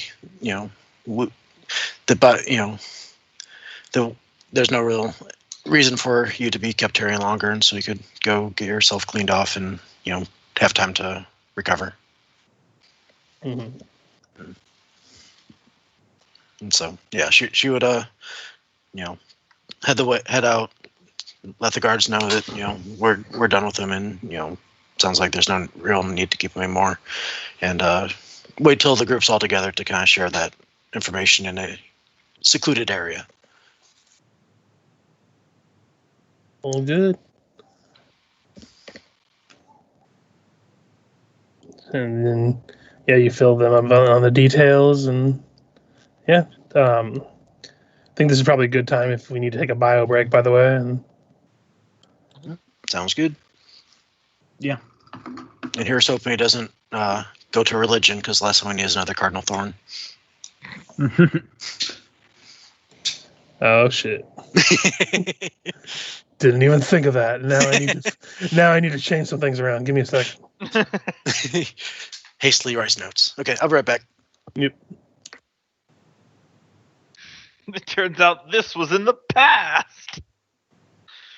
Yeah, it's gonna be weird when we go and play Curse of the Crimson Throne, because a lot of the feels a little similar. Yeah. The Talonguard, the vibe. Hell's Vengeance, which is the evil AP, definitely has some overlap. Though there is that room one's a for while you guys. away, though. Yeah, that one's a while away. Though there is room for you to technically not be an evil NPC. You're just really working for the man. Yeah, you just can't really be a good one. Like there's a strong argument for like a lawful neutral. I'm just supporting the pre-existing government, whatever. Yeah, I've been putting a bunch of NPCs in here. Some of them that aren't really as in depth, but I think that guys might go. And some of those are with the Asmodean Church, because it's one of the biggest buildings in Corvosa.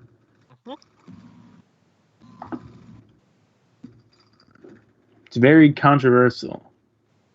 Kind of surprising considering their history. threw enough money at something. That's also how I learned that the leader of a particular Saren Ray church is called either the Dawn Father or the Dawn Mother. Mm-hmm. I remember that when I was researching Saren Ray for playing Auric.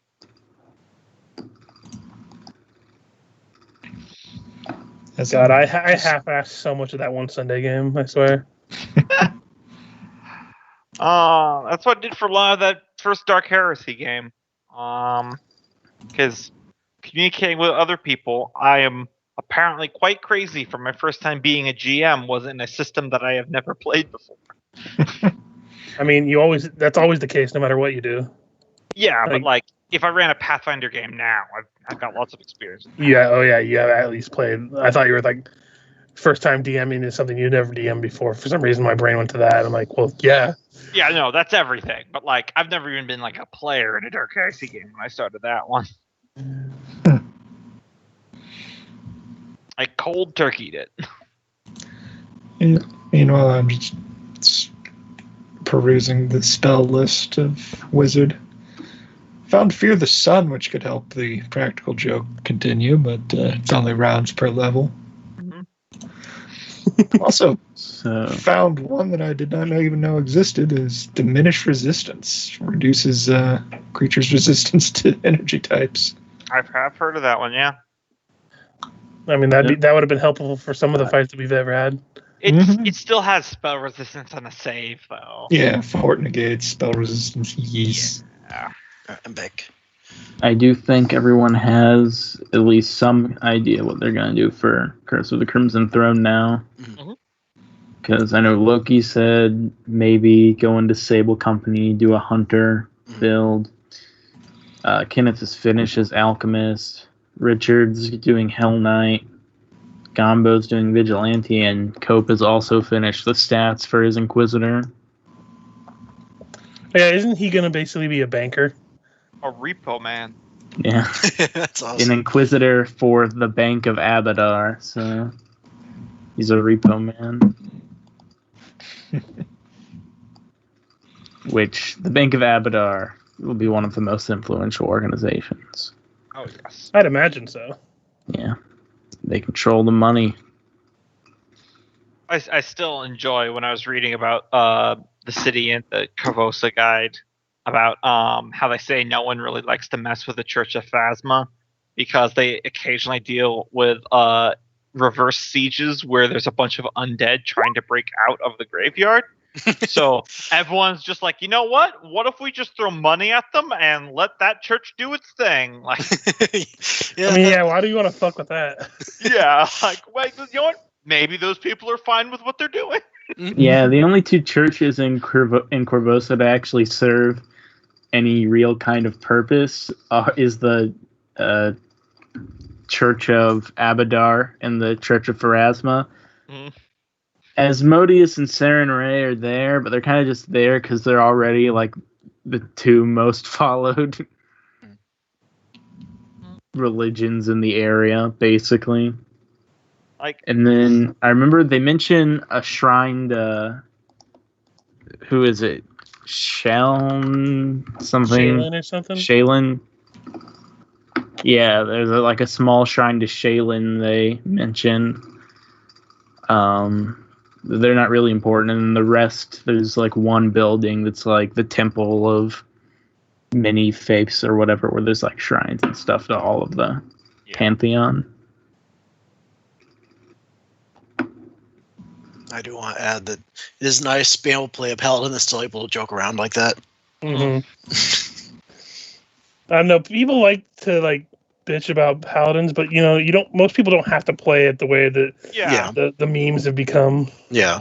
Or occasionally you play a paladin that isn't that way, but everyone still treats you like you are for some reason. That was my pet peeve on that Sunday game when I was playing Auric. Is that they thought I was going to be this lawful good stick up their butt crusader. I'm like, no, I'm neutral good. I'm fine with lying and stealing. I just don't do it myself because I have terrible stats at it. Like, run me through the plan. As long as it's not cruelty. Also, they just kept wanting to assassinate random people, so I had to be the parent. Yeah. Somebody needs to keep the murder hobo bus in line. Mm-hmm. Since we're all back, I will say while they were talking to people in the barracks, I swung by the Rusty Dragon to grab my armor to make sure I'm armored up for the journey. And I swing by Emiko, who's behind the bar. Mm-hmm. And I go, "Hey, got a second? I need a favor from you." Oh yeah. Yeah. Okay, don't worry. This one isn't like a big one like the last one. This is just for shits and giggles. So Fix and I are currently messing with Emanuele's head, and I put 20 gold coins down on the counter. We're gonna be heading out for a little bit. So is there any way that you could take this and get a coffin and replace his bed with it? And then when he asks about it, just insist that he asked for it. It's like 100% yes. Do you want me to put like she would say the equivalent of upside down crosses like all over the place in his room too? Yeah, definitely. And what was left over, you could just keep, of course. Oh no, I'm going all out for this. Black roses and everything. We're gonna come back. His room is just like a gothic one, just over the top. A goth wet dream. Right. I'm having the coffin specially ordered from Talangar.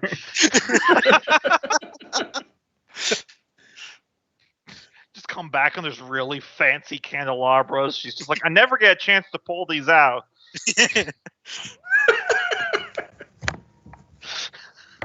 Yeah, that's all I wanted to do. And the closet's like the stereotypical cheesy vampire regalia. Yep.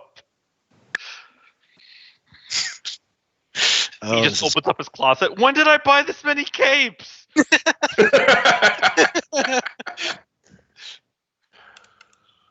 Oh man, I can't even. I'm just fiddling with a couple things real quick, and we'll continue in a second. Yeah, and then I go meet up with the rest of the party. I was actually for bio for most of that interrogation, so in-character explanations are cool.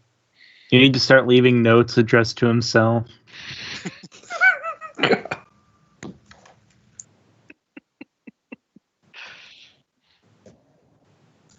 Putting pig's blood on his clothes he wore the day before.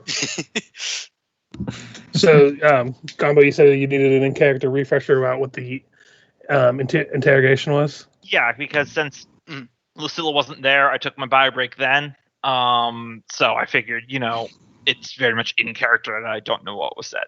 Okay. So, are we back in game then? Yes, we are. Okay. So, when they meet up, Fix will say that he was out dropping off lumber whenever the murders happened. And basically, and at this point, they're in a secluded area, right? She would insist that they're all... Frog Alley. Right. So right there, Frog Alley. Mm-hmm. I don't know if this is necessarily related, but it could still be poignant information. If it wasn't for the scent of undead, I'd be a little bit more on high alert. But apparently, our character was a murder victim. The guy. Harker.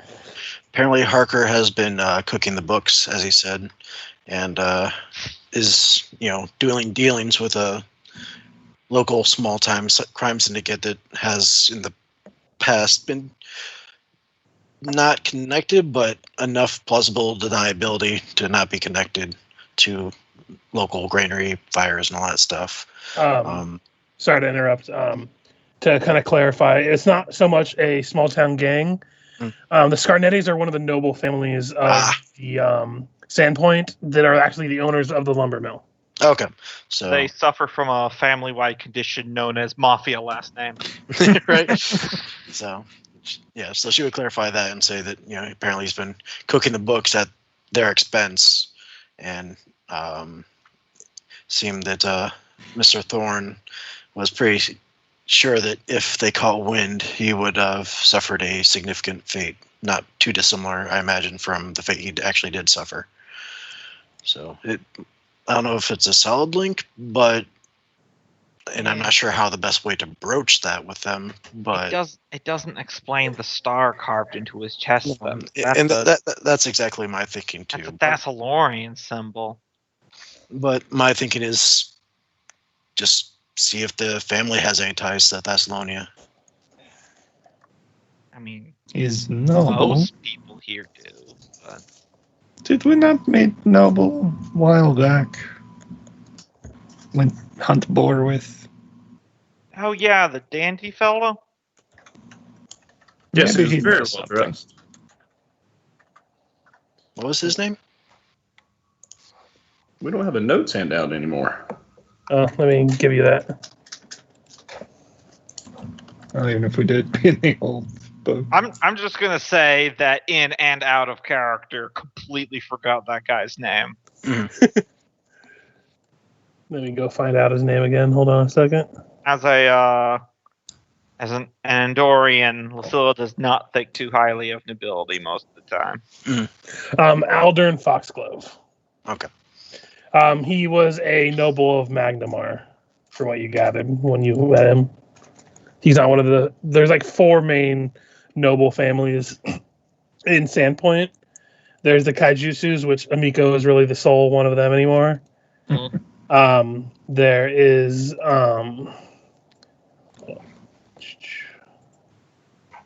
there is the Scarnettis. There is the Valdemar.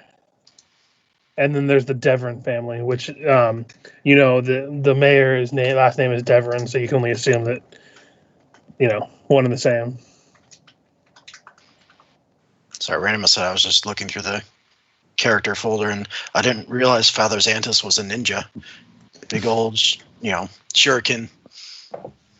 Well, it's a star knife. It's like it's the weapon of Desna. I know, but I just immediately think Naruto giant ass ninja star.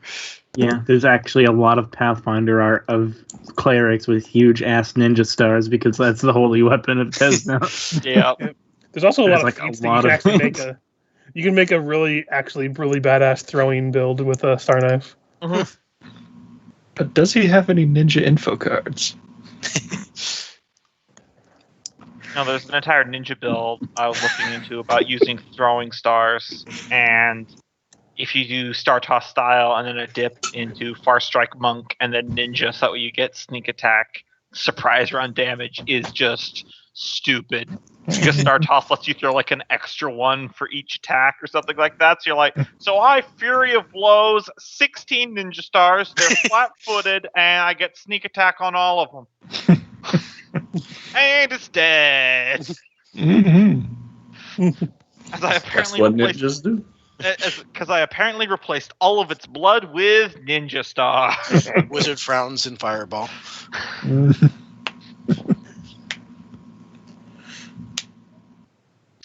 Yeah, well, I don't think we should be knocking on the Scarenetti's door right now. No, me either, but like I said, separate research, nothing really addressing them directly, but might not hurt just to Yeah. do a little bit of small time research. I think it's worth checking out the Sanatorium. Yeah, I think that's... It's not that far. Yeah, I think the Sanatorium and the barn, if we could swing it together in one trip. Or even if it takes a day or two. Even if it's probably just a night. Out of character, that map that Richard shows us really actually isn't that far apart. Do we want to talk to the father, Vinvinder, first before we go? They said they could only hold him for the day. Yes, you said the person who runs the general store's name is Vendor. Maybe you're not so different from the goblins after all. and thus human-goblin relations took a step further this day. And that's how they became a core race in 2E.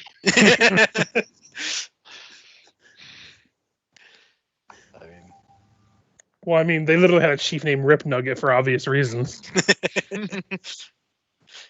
And let me tell you, them ain't no chicken nuggets. Mm-hmm. Fortunately, our party was made up mostly females, so he didn't know what to do. Yeah, he had no idea what to do then. I honestly, out of character, does Ephixa know any sort of reputation as far as his personality or anything like that? Van Vender? Yeah. He's a super overprotective father from what you have heard. He tends to have a temper. And so the reason why that anybody accused him, rewinding time a little bit when the sheriff was talking to you and everything. When they first had informed Van Vender of his daughter's death, he had flown into a rage and attacked Sheriff Hemlock. So it was more him putting him into custody to let him cool off his head in the cell. And like he was saying, he's like, he didn't think he did it. He figured the rage was more due to his daughter dying than actually any ill will. But he figures, if you wish to talk to him, he was there. It probably wouldn't hurt to ask him if he knew of any, anybody that might have ill will towards his daughter. And I could go in there, give condolences and, again, do the clergy task of offering comfort and solace. I mean, it would hurt, but I think it's pretty clear she was collateral damage. I mean, she wasn't the one with the runic stuff carved into her and strung up on meat hooks. It looks like she was just thrown onto a saw, and that was the end of it. That's very true. It's probable that made more damage than useful. Could be both would have been strung up, if not. Just my upbringing just lends me to want to at least offer comfort since I'm not sure. We can do it. I'm just compiling facts. Yeah. Okay. If you don't mind, just a quick detour. If you want, somebody could make arrangements for horses or anything like that, and I'll be in and out before too long. I don't think I'll need any help with this one. It's just, again, mostly going in to offer comfort and solace. Yeah, I'll go wrangle up the horses for us. Okay. Do we all have horses? Does everybody have a horse? You have your snake. I think you turned down a horse. I think I have a pony. But they gave everyone else horses. Yeah, and then Lucilla has a pony. No, wait, one of you lost your horse. It was Haldor's horse that went missing, so Gogmert doesn't have one, but can't imagine Gogmert wants a horse. A horse? Maybe for dinner. Yeah. Do you have anything you can ride that'll make you able to keep up with us so you don't get tired out walking through the woods? Do you mind a pony? His cats are big enough to ride now, aren't they? Yeah, they are. Okay, well that works. And I can offload all the stuff that was on one onto the other. So if worst comes to worst, you can just turn into a cat and run with you. Yeah. There are many ways that I could keep up the speed. Yeah, I'll go with Emanuele. Make sure he doesn't bite anyone. All good. So, Ephixa, you make your way back to the barracks to go talk to Vin. He's in the corner of the cell, just with his head in his hands. You can occasionally hear the muttering sobs, but otherwise he doesn't seem to really perk up to anyone's movement. Dude, is he in a cell or anything like that? Yeah, he's in a cell. She would be asked to be let in. If that's allowed.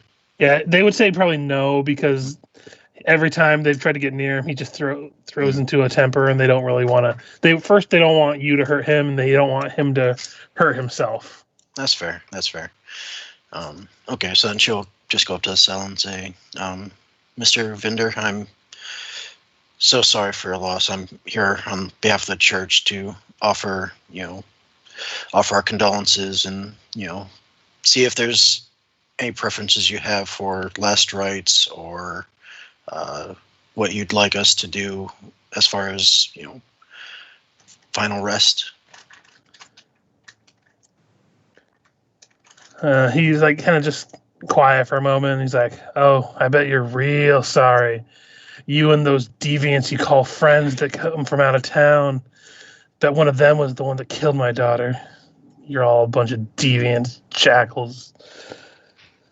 And he like looks up at you. He's like,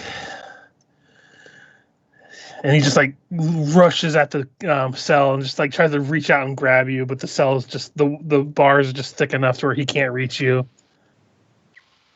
And he just starts screaming about how this is all your folks' fault. All these adventures are good for nothings, and bunch of murderers and cutthroats. It's no wonder they go into a life of killing, kind of thing. You're aware I am a native to Sandpoint, right? Yes, but you're all like basically all chummy with, and like with the people that rescued it from the goblin attack. Yeah, he seems to like when he's throwing these accusations. He's being very descriptive of what Haldor personable kind of like insults towards like someone like him. Yeah. So it seems like the old hatred of what had happened way back when of the beginning of the campaign is still kind of in his mind. So you can definitely tell it's like grief-stricken accusations. Yeah, and she's not throwing any heat back or anything like that. She's just, well, I just again wanted to see if there's anything you want us to do as far as preparations for her final rest. I think it's important that we give her the respect and the send-off that she deserved. I know you loved her very much, and it's the least we could do. You can roll a diplomacy if you like to see if you can try to ease his temper, but let's see, what's the diplomacy rolls? I have that actually up right now. So, yeah, that's still not going to be enough to do it. Okay. His starting attitude right now is hostile. Yeah. So it's a very high DC too. Yeah. Okay. Well, the church is here to help if you ever need anything. Again, we are sorry for your loss, and I'll leave you to mourn in peace. And with that, she would turn to depart. Yeah. Some more shouting from down the hall as you leave. Not really directed at anything, but yeah, just one of those things that. Yep. Yeah, it became clear once he started blaming adventurers. He's gonna have no useful information whatsoever. Yeah. But yeah, you meet up with your friends that are actually still near the Rusty Dragons. They're unloading the horses from the stables nearby. Gogmert probably waits outside, staring at all the ears that are nailed to the top of this building. The swinging You'll sign be the first to burn. Yeah, the swinging sign of the Goblin Squash Stables. It's a pretty eerie sight. Fire tonight. Wait until they see how big my ear wall will be.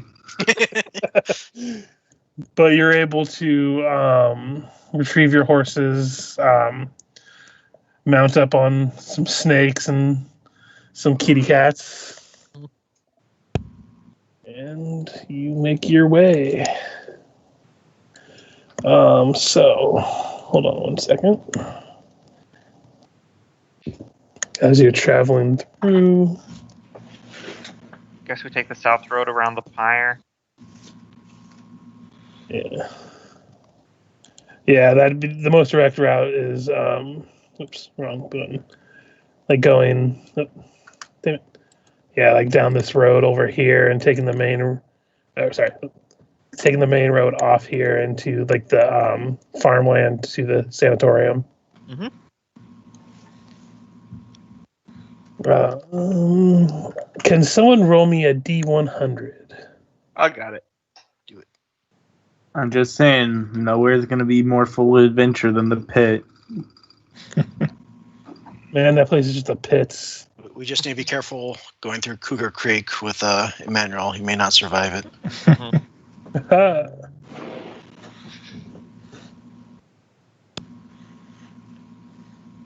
A second. Let's see. It's literally Cougar Town, Mm-hmm. the TV show. Right. I don't think I've ever seen an episode of that. Me neither. I only just know about it from jokes from the show Community. Yeah, Same and here. I love how I'm pretty sure he's actually in the show too. Like, Yeah, the scene that show is actually in the show. The entire story about Abed walking in the background of Cougar Town is something the actual actor actually did. Because he was like the only Cougar Town fan club guy on the internet. That entire monologue was literally something that happened to the actor. Larry, I'm on DuckTales. That's all I remember of that actor right now. Yeah, If you've seen that fucking meme. I have. Yeah. Yep. Okay, so as you're traveling down the Lost Coast Road for a time, you eventually every now and then you'll catch sight of what looks like a green body running and kind of into the bushes or hiding out. Goblins are still very much a thing, but they seem to a lot of their congregating has since dwindled, so it's more just a scavenging back that it used to be. You still have heard, as you've been this past couple weeks, of goblins coming to raid the trash heap of Sandpoint. So it seems to be things have gotten back to business as usual. Yep. So are you going to the barn first, or are you going to go to the sanatorium first? I think Sanatorium will probably be best. Sanatorium. Okay. So it takes you about 4 hours worth of travel to get to the sanatorium, I believe. I'll have to double check these times, but you're going to be able to get there within the day easily. Yeah.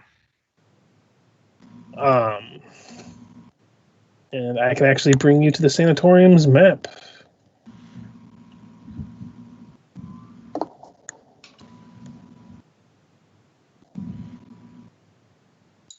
What's the building look like from the outside? Is it like a wooden house? Is it big creepy castle?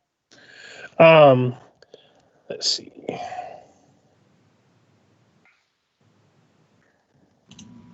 So as you approach, it's a very squat stone building that seems to have about 3 floors. Stone roof. It's built into like it's, you know what a lee is, right? It's like, I don't know how to describe it. It's like let me just For the look term, I'm spacing on what it is. Yeah, I'm just Googling the definition so I can explain it. It's a sheltered side of something. But it's the lee of the limestone encarpment known as the Ashen Rise. It's built against that. The doors are all wooden, but there are windows, but they all seem to be maybe 4 inches wide each. Very small, enough to allow air circulation, but too small to really have anything get in or out. Knowing what you know about sanatoriums and such, it's probably for the safety of the residents more than anything. As you approach, you smell like the somewhat sour smell of burning incense. It just kind of wafts from the building. But yeah, it's a very stone building with 3 stories mostly. Gotcha. Yeah, the wooden veranda as you're approaching towards the entrance of it is really the only wooden site you see from the outside. Looks like it's weathered some, but yeah, I don't really have anything else to add to that. Yep. All right. Well, be on your guard, everyone. I've never heard a sanatorium mentioned without it being ominous in some way. It is an ominous building. Yeah. I mean, be glad we're not in Uslav. The things they do in these places over there. You ever heard of a frontal lobotomy? No, what is... Well, they take this big long nail and they line it up with one of your tear ducts, and she's like demonstrating with her hand, and then they hit a little hammer and they just clink, clink, clink in just like that. I wonder what level of restoration that would need. All right. Yeah, she's feeling a little nauseous at that notion. So as Emanuele and Gogmert first step up, the wooden floorboards kind of as you step, given that very, as if you weren't already uncomfortable about visiting this place after Lucilla's very vivid descriptions of what goes on here. It doesn't really make things much better. Mm-hmm. Is there a door? There is. There is on. You see a door here. Oh, I'm on the wrong layer. Here. And you see a door down here. Oh. And we'll go up and knock. You knock. A couple knocks. Nothing. Shall we try the other door? Guess it wouldn't hurt.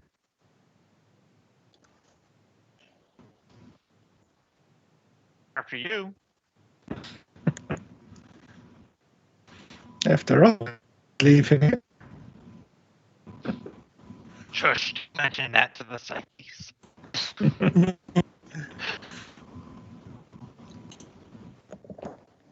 Knock again. Nothing. Check the handle. Yeah, check the handle, see if it's open. Just this door is locked. Hey, Ris'sh, you want to check the handle on that one? This one's locked. You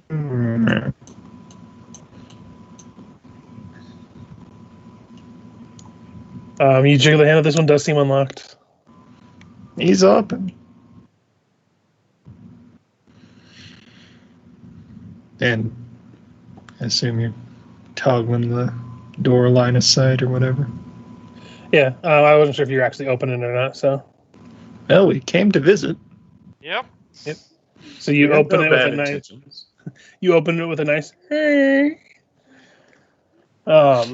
Inside, you see it's a very simple room that just contains a desk with some one chair on the opposite end and two chairs in front. As you enter the southern wall, there is a cord that hangs from a hole, and above it, there's a sign that reads "Ring for Service." Yeah.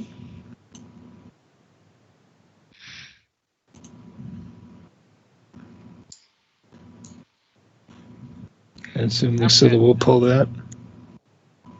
Sure. I pull it. Yeah, Lucilla, you pull it. Can she reach it? Yeah, it's low enough to where she can reach it too. You hear a faint chime throughout the building.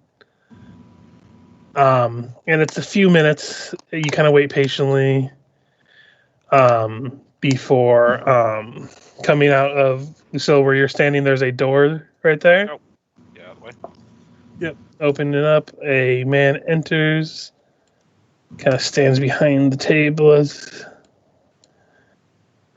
like, "Yes, how may I help you all? I mean, do you have a new patient you would like to admit?" Good God, it's Professor Quill. Don't check underneath his hood.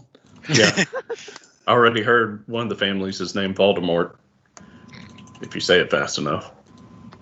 If you say it fast enough and consume enough alcohol beforehand, anything is possible. And if you listen to it backwards. No, my personal favorite joke's like, well, you see, they wrote this message, but you see, if you rearrange the letters, remove some, and then add some that aren't there, it says this. Why would he write the part? Wouldn't he just die? Anyway, back in character. Yeah, we're from Sandpoint. We have and I got the piece of paper thing from or I guess would myself or Fix have it? Yeah, one of you would have it. Either way, we've got a thing from the Sandpoint sheriff to see one of the patients here. So we all crowd in behind the desk. Mm-hmm. I'm afraid I can't just let anyone, even with the letter of permission from the sheriff, just disturb my patients. I am in the middle of some frightfully important work, and this disturbance is already quite a bit distracting. My patients are, huh? His deputy is official business. Also, you put the ring for service sign right there. If you didn't want to poll, don't put that up. That is for people who need help with patients being admitted. If you're here just to peruse my sanatorium, I'm afraid we are not open for tours. If you wish to, basically, you're going to need to try to make a. You can do different things. You can try to diplomacy. You can try to threaten. He seems to be adverse to letting you in at the moment. Oh, let me look at my stats because there's something funny I want to do, but I want to know if I have the skills to back. Okay, my diplomacy is +7. That's not terrible. I swear to God. I look over my shoulder, making a show of it, and then I lean a little close and whisper, since Emanuele's farther away, go, well, I didn't want to say anything, but kind of want to look around the facilities. My friend in the armor over there, he thinks he's undead. It's a problem. You should see his in room. It's insane. Roll me a bluff. No, I don't have that as high a bluff. I mean, it's not a bluff because he does literally think he's undead. This is true. And there are some modifiers for that, but you're also trying to bluff your way in by admitting him as a patient. If I use my point to reroll, can I keep the higher of the two? No. Okay, well, I'm going to risk it for the biscuit. Hey! Biscuit 17. awarded. He kind of looks over at him like, well, he's rather well armored. If you wish to bring him at a later time that he is not looking like he could kill me, I'd be welcome to admit him as a patient. But in the meantime, I do have some work to return to if you don't mind. Can I sense motive him, see if there's anything untoward that he's actually working on? Because I'm getting a creepy feeling off him.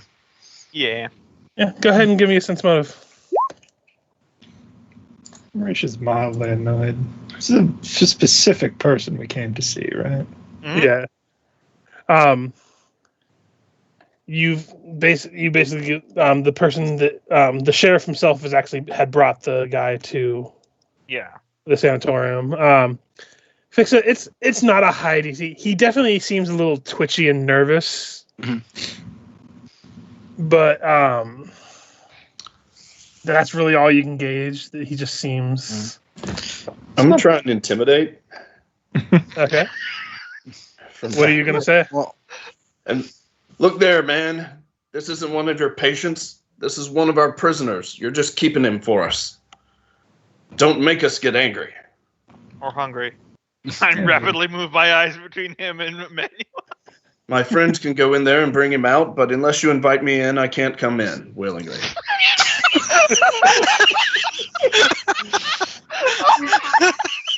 Now I suggest you let them in. Give me an intimidate. Well then. It's the gift that keeps on giving.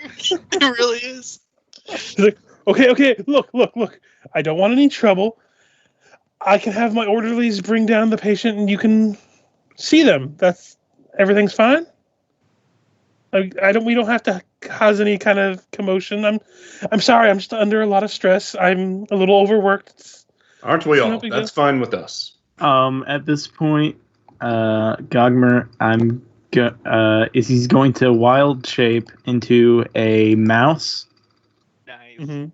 And then, I don't think I can yet. I guess Can you do? Oh, that's too small, isn't it? Yeah, it's too Wait, small. level 4? Oh, yeah. I forgot Pathfinder does it like that. Not size difference, but just size category in general. Mm. You can only go small, I think, right now. Smaller, medium, and then tiny and large next category, I think. Yeah.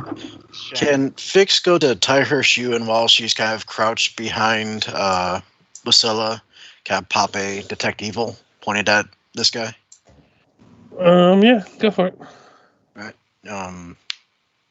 So, do I have to roll anything, or is it just okay? No, you don't. I was just yeah, he is not evil. Okay, even the back of his head. Even the back of his head. Okay. But yes, if the orderlies. What is the before? Sorry to interrupt. What is the range on the detect evil? I think 60 feet. Let me check. I thought it was 30, but I could be wrong. Most of them are blocked by various amounts of. It's 60. intermediate It's stuff. 60 feet. Yeah. Yeah. No, you don't detect any evil. Okay. Anyway, sorry. Continue. You were going to say I something. was going to say, yes, if you could have the orderlies bring that patient to us, we immediately wish to talk with him. Yeah, he kind of like pokes his head into the room. He's like, yes, Gordas, could you retrieve the patient? And he like rambles off a room number. He's like, take your brother too. He's a little unruly. I'm sorry, folks. We'll be with you. They'll be with you shortly. If you wish to come into the other room and wait, it's a little crowded here with a lot of you and me. Of course. Emanuele, please come in. He'd given consent for my entry earlier. He opens the door and allows you all to enter. And it's a sizable room. Yeah, I'm going to give a quick perception check to make sure I'm not walking into a gas chamber here.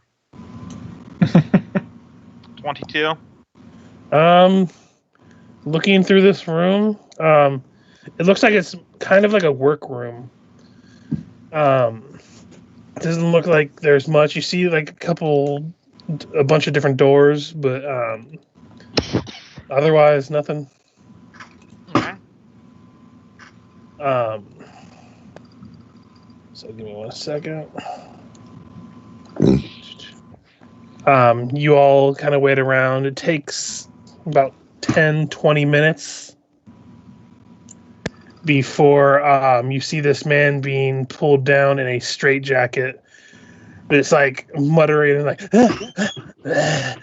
and like trying to like lick the orderlies that you see are two tiefling men. Kind of come down. They're kind of holding him. The guy himself is built pretty sizably. He definitely looks like he was some kind of like fighter of some kind, or like some kind of guy who works with like physical does a lot of physical labor.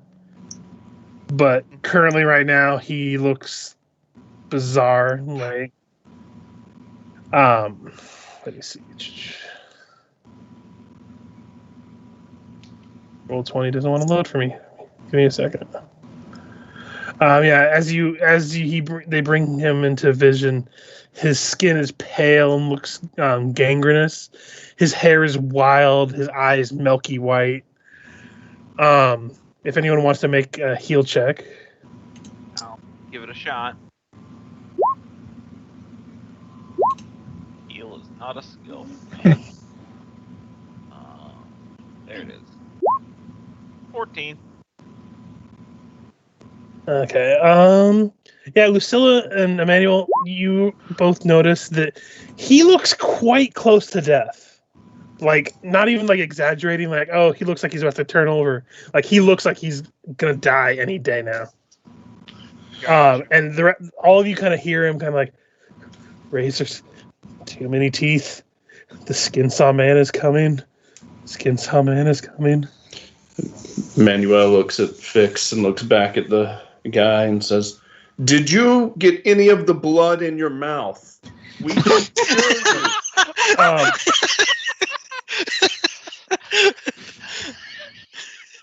This is the most effective gaslighting.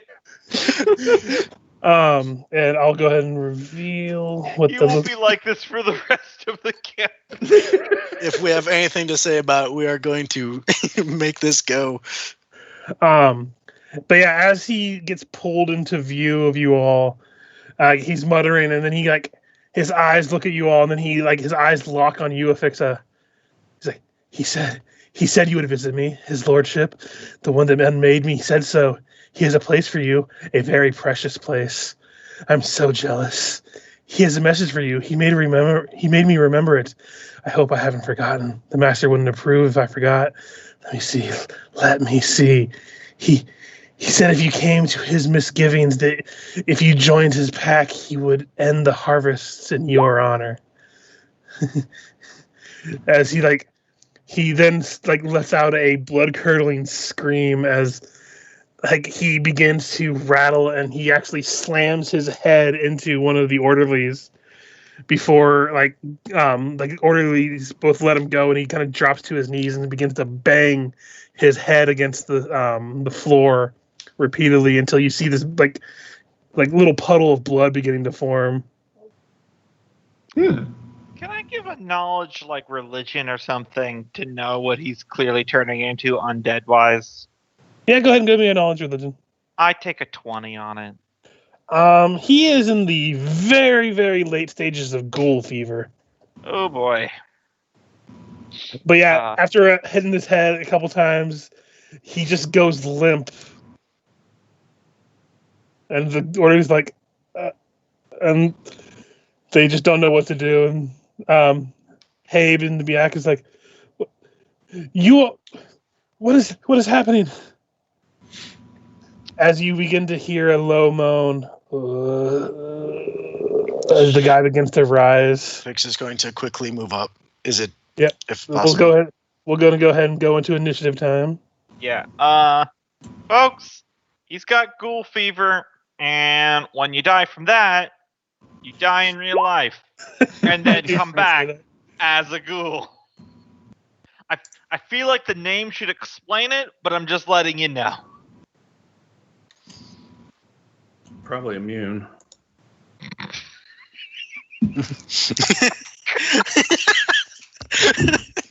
A goblin fever is when you turn green and your head gets all swollen. You don't actually turn into a goblin. The best thing would be 2 books from now, Emanuele's just like a skeleton. He's like, yeah, I've been this the whole time, right, guy? He somehow stumbles into lichdom. He's contagious. Amadeus pays him a visit. He's like Santa Claus, but with undead forms. By the way, anyone animal companions would be outside. I just figured you guys wouldn't be coming into the building with them. Yeah, that would be a lot of business. I mean, imagine Gogmert could give a whistle and the cats could storm in, but I feel like the snake would just be a hand. The snake might be a little trouble in here. Yeah. It just flops up against one of the windows. Okay. All I see is him propping up against the window, and you just see a weird tongue kind of inside. The snake is trying to get in, but the entrance is too narrow.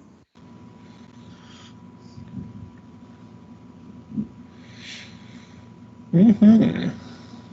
Okay, first up is Ephixa. So yeah, you do step up first. Undead slaying instincts activate. She immediately goes up and say, "In the name of Sanray, I shall banish you, undead," and moves up, draws her scimitar, and smites, and lays down the hammer. So I assume it's evil and or undead?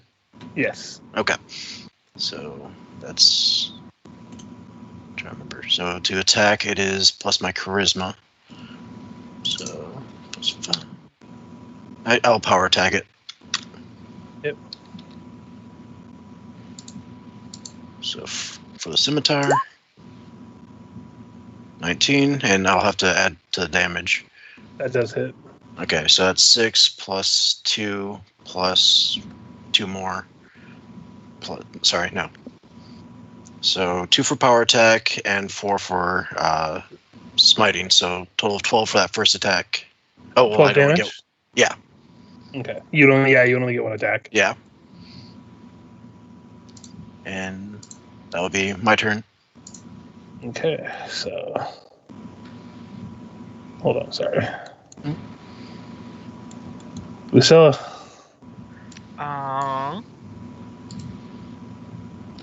Let's see. Okay, yeah. I'm gonna power slide under this table here, and then I'm gonna bust out my whip and do the aid action. So it's an attack roll to see if I can hit a DC 10. And if I succeed, I am going to boost Fix's AC. So I got a +7 to this. So yeah. Increases it by how much? 2, I believe, because that's the. Right. I'll double check aid real quick, but I'm pretty sure it's by 2. All right. That's spell aid. Wait, I'm at BAB 4. No, still BAB 3. Okay, so yeah, that's the right amount. Of yeah, it's +2. Okay. +2 to AC against that particular opponent's attack. So okay. Only against him. So if someone else jumps out. Okay. And that's your turn? Yep, that's my turn. Okay. I will say around this time, the orderlies just book it the fuck out. Because they aren't paid for this shit. Well, I mean, technically they are, but they don't want to fucking... This guy literally smashed his head in until he died and then is rising back from the grave. Yep. That's always a funny part in movies when they say, I didn't sign on for this shit. It's especially funny when it's something that they very clearly signed on for, like the people from Avatar. Yeah. Mm-hmm. The soldier lady's like, they're blowing up this tree. I didn't sign on for this shit. I'm like, really? You're an attack helicopter pilot on an alien planet. What do you think you're going to do? Anyway, sorry. Yeah. Go ahead. Alright, I think I'll upcast grease on the floor beneath him. Just like the really quickly, that reminded me of this video I saw recently. It was of this pilot going into land, and he's talking over the speaker, and he's going, you guys clearly didn't do any of your research when you booked this flight. I'm not sure if I'm going to be able to land this one. Okay, so yeah, he does stay standing, but that area is greased. Greasy. Mm-hmm. Okay. Do anything else? That's my standard. I don't feel like using the move, so you know. Yeah. Just like to check. I don't want to just assume you're not moving anyway.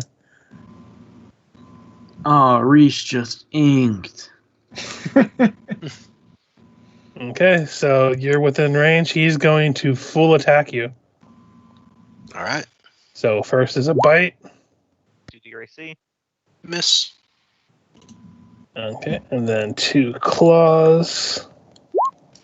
Miss. Miss. Yeah, I didn't think he's hitting you with your smite up. Yeah. And then Gogmert. All right. Gonna move Gogmert up into this corner. Can I call the cats in? Yeah. Yeah. Then Richard's cat attacks him again. I mean, it wouldn't be on the realm of possibility there. That's some 4D level new gaming strategy for Pathfinder. Right. Get the DM's pets to attack him in real life. What's the distance that they can travel? They have a 40-foot move speed. Okay, so I would say they'd probably be able to get to like here and here with a double move. Okay. But they are in the room. I'm going to cast Magic Fang on Tangletooth. Good on you. And that's my turn. Gotcha. Emanuele? Put him down. Emanuele will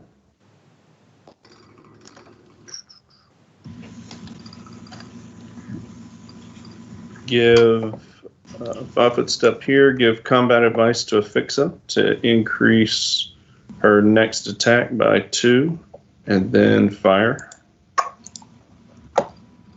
an arrow.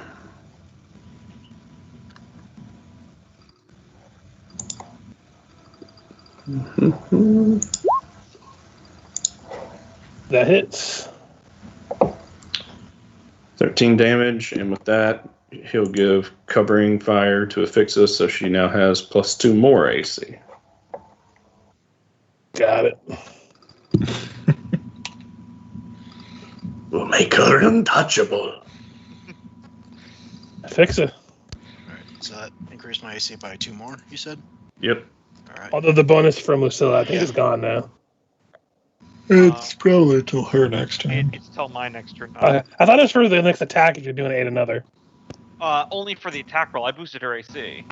Okay. I know. I thought it was still only the next attack that it makes against her. Oh, yeah, you're right. It is the next attack. Oh, okay. So. Alright. Yeah, that I was like, I know Aid Another's good and everything, but not that good. Alright, so we'll do full round power attack, 2-weapon fighting. Get a +2 on your first attack. Alright. So for the scimitar. And that should be additional 4 to the damage. Okay. And then for the shield, sorry, that should only be a +2 to the damage. Sorry, I'm messing with the modifiers. And this will be correct. Why did that music start playing? Hold on, sorry. My music's going weird. Potential crit with the shield. Not too much extra damage, but... Pretty sure 25. Yeah. Crit does confirm. So... Oh, max on the...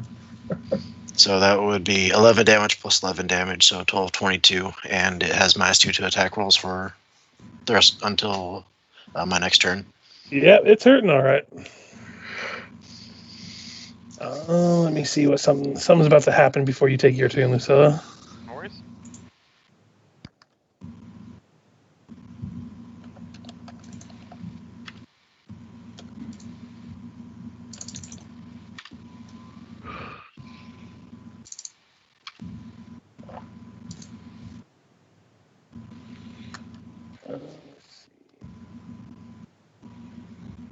So a 20-foot radius, I think, it's like this, right? I think 20-foot radius is you pick a 5-foot square and then you measure 20 feet out. Yeah. The square would be the square method would be a 20-foot area. Radius. Okay, I have an idea. Radius is from point. I have a transparent image I can put up and let you guys see the aura.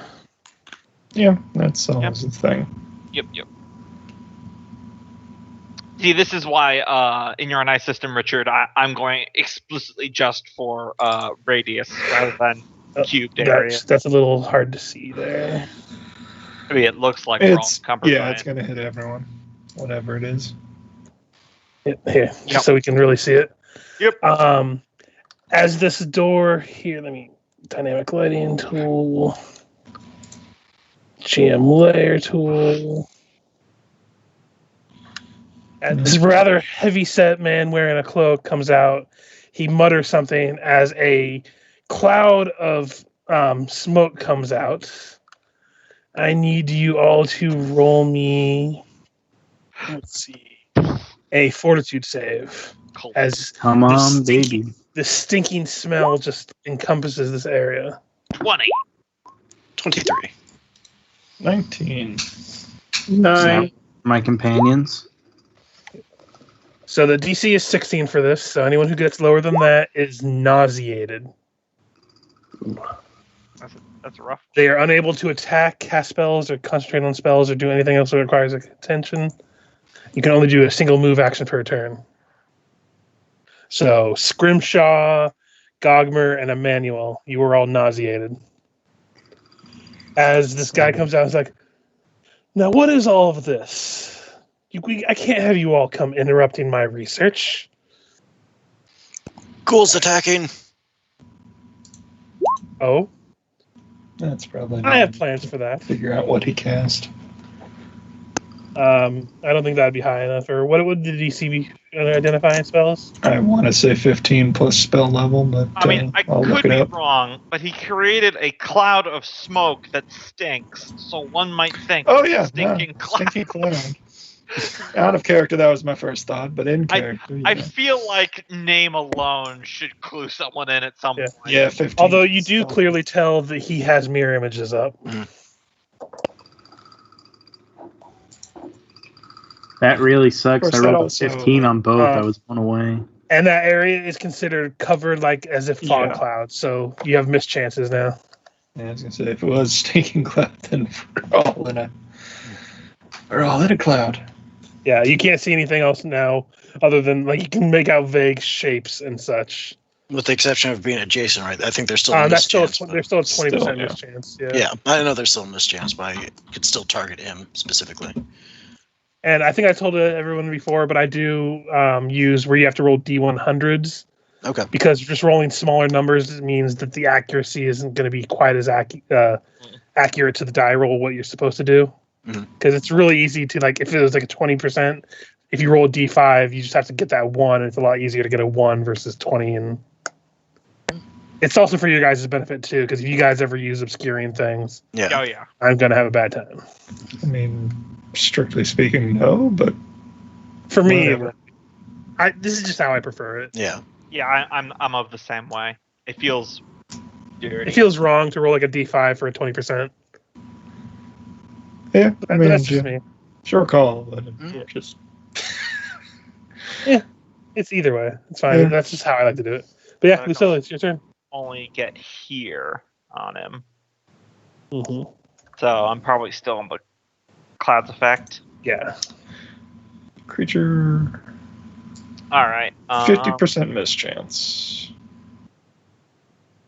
if you're further than 5 feet away. Yeah, for 5 feet. Let's see here.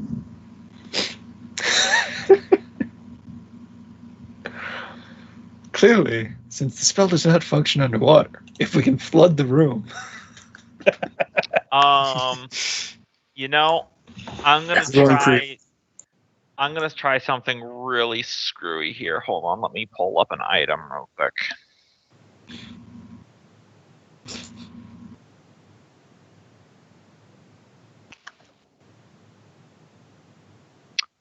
Oh, there we go. Oh no, smoke pellet. Hold on, I'm just pulling up the smoke pellet item. Fight smoke with smoke.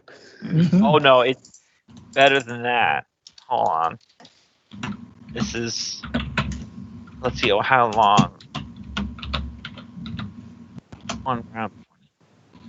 Okay, cool. So That's why I couldn't find my combat music. It's in a different folder.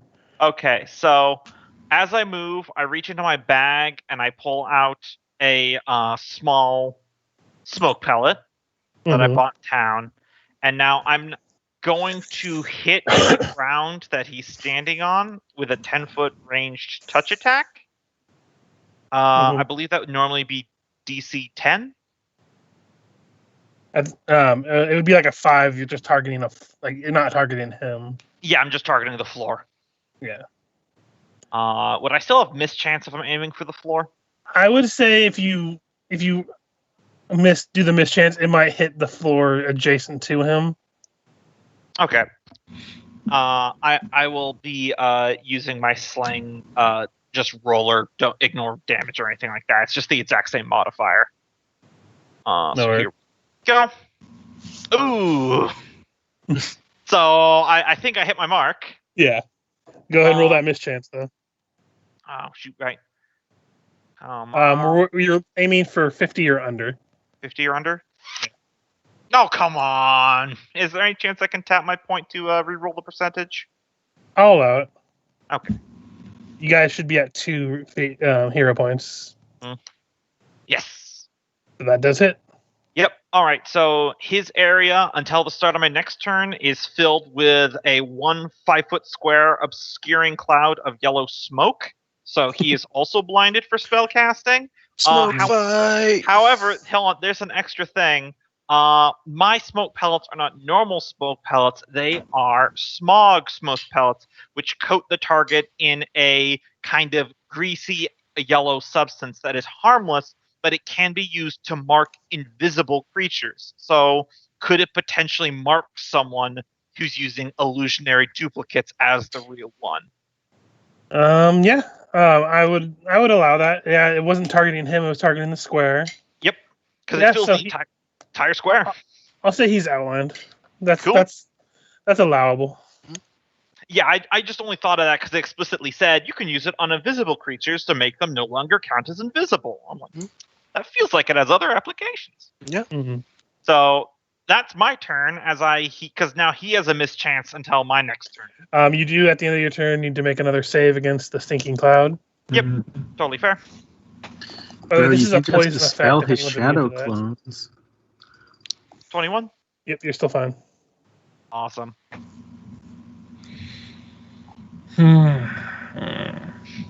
This way he'll have a harder time casting spells on us this next round because he can't see. Yeah, let's do this thing as a parting shot. I love items, man. Disrupt Undead hits. Excepting, because it is a ray. But hey. Yep. Yeah, that hits. Only for 2, but hey. I'm Hey, back every little out of bit. the cloud. Although, this means now I can't see what's going on the recording. Oh well. I mean, if you want to be able to see, you can just move your character, and we can know that you're going to be there for your next turn. Mm-hmm. And that'll be my move and standard side. Don't have anything else to do at the moment. Don't think I have any swifts. This guy is... I think if he has to step out of the grease, he has to roll reflex, right? Acrobatics. Acrobatics. It's a DC 10 unless you want to let the upcasting add 2 to that. I'll do that. Add 2 to it. He has a bonus to it anyway, so it's a D20 plus 7. So he'll make it. He's going to step here. He's going to bite at Lucilla and claw at Ephixa. So against Lucilla, this is also at a mischance anyway, but it's a natural 1, so it doesn't matter. Yeah. And then the 2 claws. Natural 20. Come on, mischance. Yep. So this will be a 20% mischance. So I have to get it. 80 or lower. 80 or lower. Yeah. Sorry. Yep, that hits. Okay. I'm going to roll to confirm to see if it confirms. 22 will not confirm, but you will take 9 points of damage. All right. And I need you to make a couple saves for me. Yep. 2 fort saves. Oh, that's Damn. how Saren Ray do. Yeah. Yeah, I think damn. not, bitch. I mean, at some point, if you get enough paladin levels, you'll just be immune to diseases. Yeah.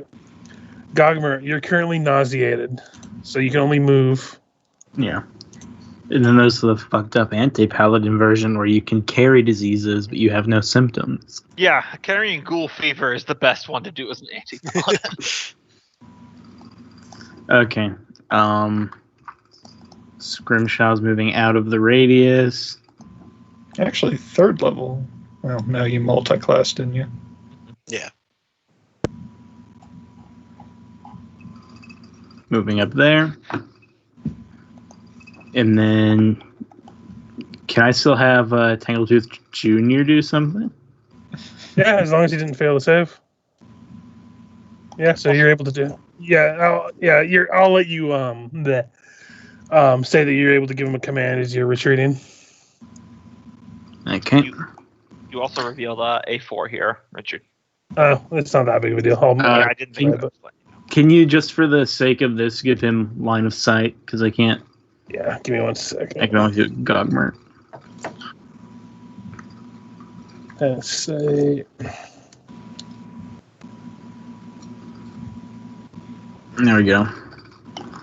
I'll move right here, and then I will use their new sprint ability, where it's just they're able to charge really far. I'm not even sure if that would be out of the normal one. Either way, these guys can charge like crazy fast. That will provoke an attack of opportunity from the one guy. Mm-hmm. I'll throw a claw. 25 to hit.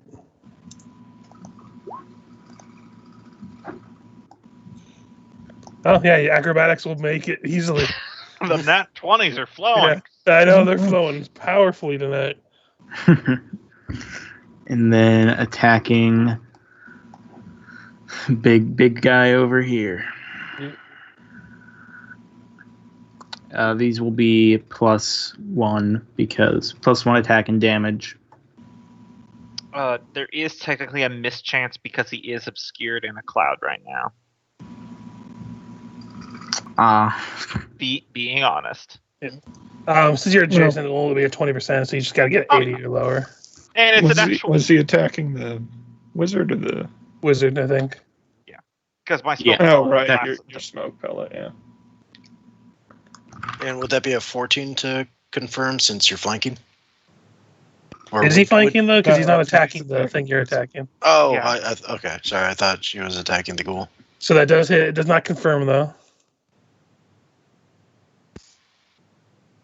Okay. 6 points damage, and you do have a trip attempt. That's actually 7. Remember, it's +1 attack and damage magic thing.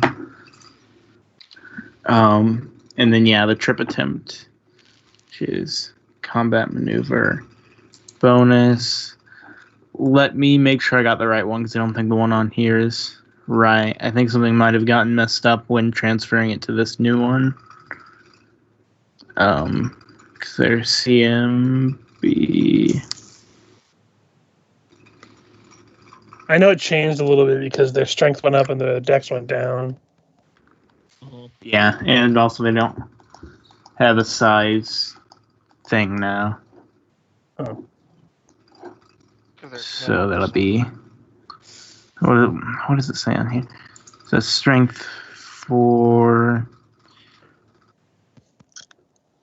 Okay, so this just be a +1, I guess. Yeah, that'll be a 9 to what I think. I'm not even really sure if that's true, because I'm pretty sure this is not right. Well, that will fail. Okay, yeah, I know. I get it. Wasn't really even trying to trip him. No worries. I am. Emanuele's gonna dry heave and stumble down here into this grease. And right there. Rolling acrobatics. I love your commitment to character. To the bit. There. Yeah. I mean, you got it sometimes. Oh yeah, no, I admire it because I like to think I do, but I never commit to it as much as Cope does. Yeah. Cope's our method actor of the game. He's like, I've been that dry heavy before. I know how to act. You're not going to let something like a grease puddle stop you, because if it comes out in the grease, or it comes out outside. Either way, it's coming out. Cope said, one time I ate an entire bag of uncooked rice and expanded all of my stomach. And let me tell you, what came out was more greasy than what we're dealing with here. Wasn't just uncooked rice. It was gourmet, so I had chopped up hot dogs in there.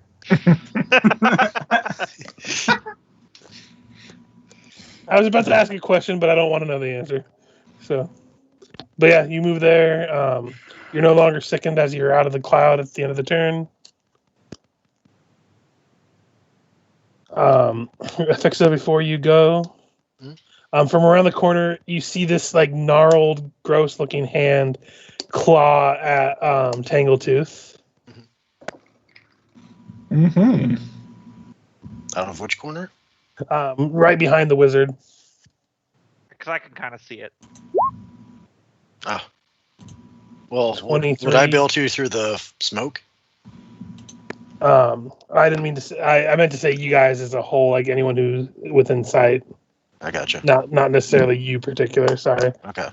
Yeah, You know me 23 and hits. So that Tangletooth Jr. takes 9 points of damage.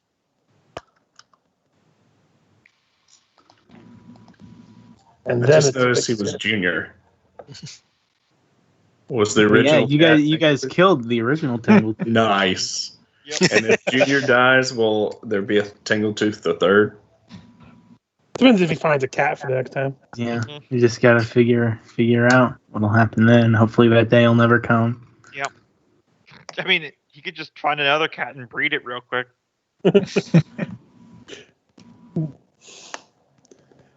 So, Ephixa, what you doing?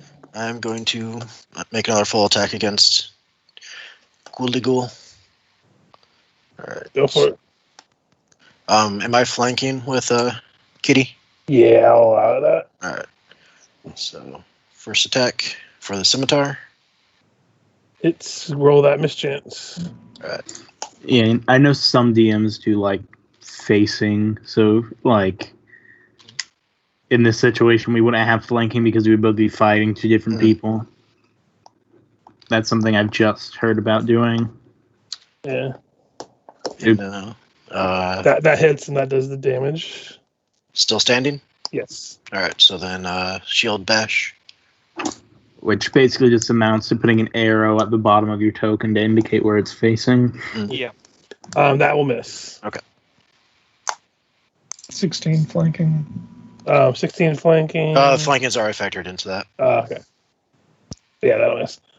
So what does that fog cloud remind me what you said it does? It just acts like a smoke stick till the start of my next turn, so he just has like a normal mischance, like you've been doing for this other stuff, and it just covered the real him in some greasy substance, which doesn't do anything except let us realize which one is not the illusion. Okay. It's otherwise entirely harmless, non-flammable powder.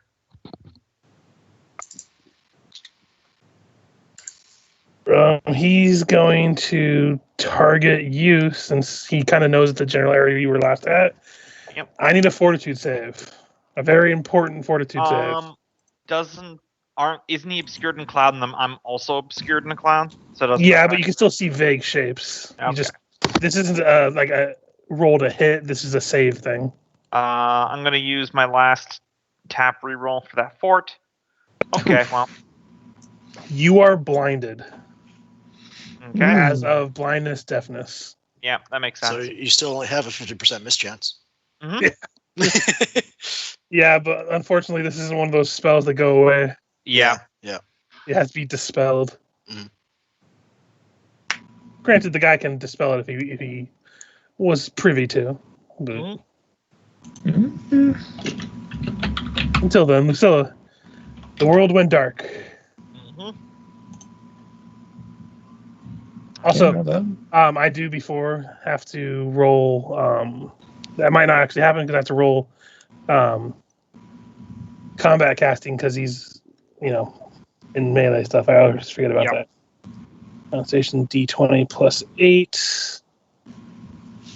That's 15. Yeah, his spell might It's be 15 foiled. plus spell level, so that fails. Never mind. Woo! So you're not blinded. Get my reroll back. Yep. I wanted to be fair for that because I was like, oh yeah, there's a melee combatant and he's not going to try to risk the attack. Mm-hmm. All right, my turn. Yes. All right, I'm gonna 5-foot step here. Mm-hmm. Up against that wall. Is he holding anything, or is he just? He's just casting. Gotcha. He's not holding a weapon or anything. All right. I'm gonna bust out the whip, shout "You and me, Pajama Boy," and then I'm going to trip him. Go for it. So CMB, 26. Oh yeah, that trips him. And down he goes. He's a wizard. Tripping is not that hard to do. Yep. And I'm up against this wall, so I'm pretty sure that what I assume is a zombie on the other side can't get to me, but he definitely can. Gotcha. And that's my turn. Oh yeah, by the way, Fix, I need you to roll me a fortitude save at the end of your turn because you're still in the cloud. All right. You're fine. You guys deal with the ghoul. The cat and I have the wizard. Ris'sh. Is that dude still here? He would be like hiding in this corner here, like fiddling with keys, trying to get his room open. Just kind of yell at him and maybe quick prestidigitation to make my eyes glow. What experiments? I was just, he's like, I just conduct tests to try to figure out how to cure patients. Not look cured. Well, clearly not. As he's like jumbling with his keys. Yeah, it's no. Strictly speaking, since I did Prestige, that'd be standard. So that'd be my turn, I guess. Yep. Now there's 3 targets, so he's gonna bite at Ephixa, claw at Lucilla, and claw at Tangletooth. So against Ephixa, we'll miss. Lucilla will hit you for 9 points of damage, and I need a couple fort saves. Fort saves. The fight. Yeah. We might have lost Gombo. Mm-hmm. Oh, he said be right back. Okay. Well, I'll roll the other attack while we're waiting for him. Yeah, on the cat. Yep. 20, I think, will hit the cat. Yep, just hits. For 9 damage, and he needs to do 2 fort saves.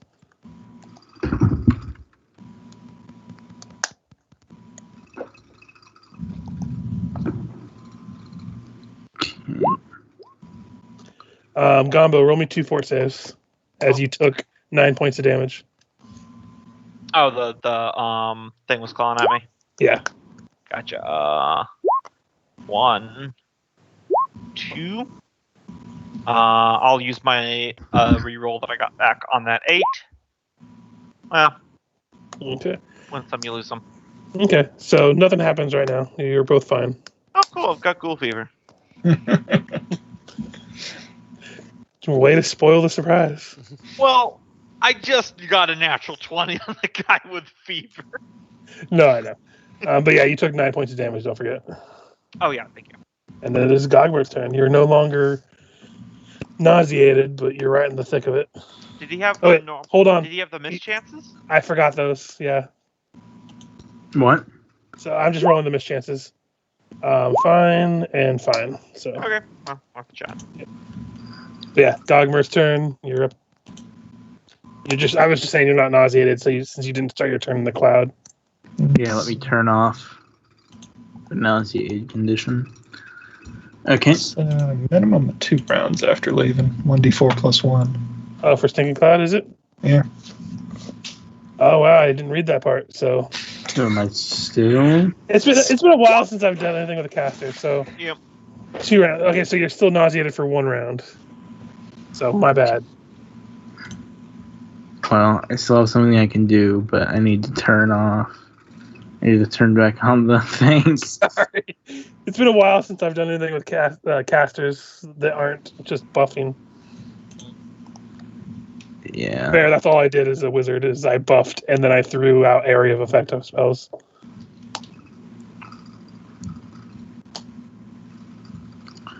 Okay. 2 attacks on that there old fat man.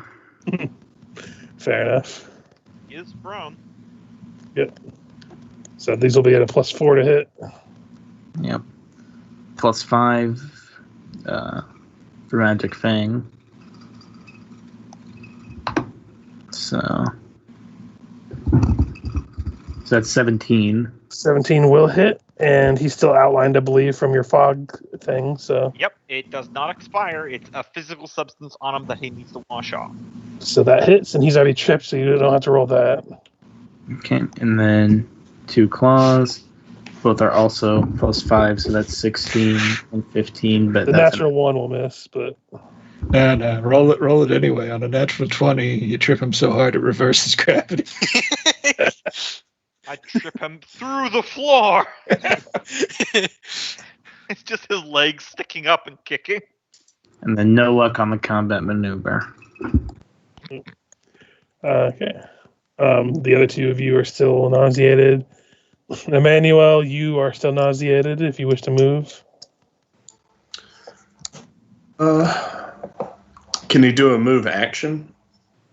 It says you can just move. Let me just double check, because I keep misreading things. I think it's a move or a standard if you're nauseated. You can take a single move action per turn.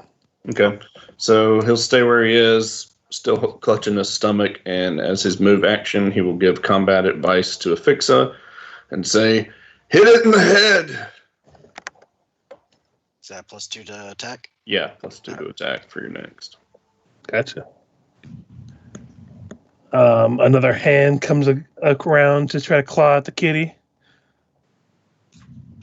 Does not claw at the kitty. Does not. Ephixa. All right. 2 weapon fighting against a ghoulie ghoul. Go for it. All right. So scimitar. That hits, and describe your kill. Hearing Emanuele's suggestion, goes straight for the dome piece, trying to cut right across the forehead and through it. There you go. So take a swing and basically decapitate it. Nice, clean, quick kill. And I'll say that's just your standard because you only did 1 attack, so you don't have to commit to the full attack. Okay. With that nickname, I just think at least it's not a valley ghoul. Right there, and yeah, she'll risk the grease to get out of the stinking cloud. So is that reflex save? Acrobatics. Acrobatics? I think if if you're moving full speed through it. It's not full speed. Yeah, you can go slow and get in there. You're fine then. Yeah, I think we got a zombie on the other side of this guy. Can't get there with the doorway so crowded. I knocked him prone. Swift action, I'll go also use a lay on hands on myself. Actually, I was wrong. You can only move half speed through it and must make DC 10. So Acrobatics? Yep.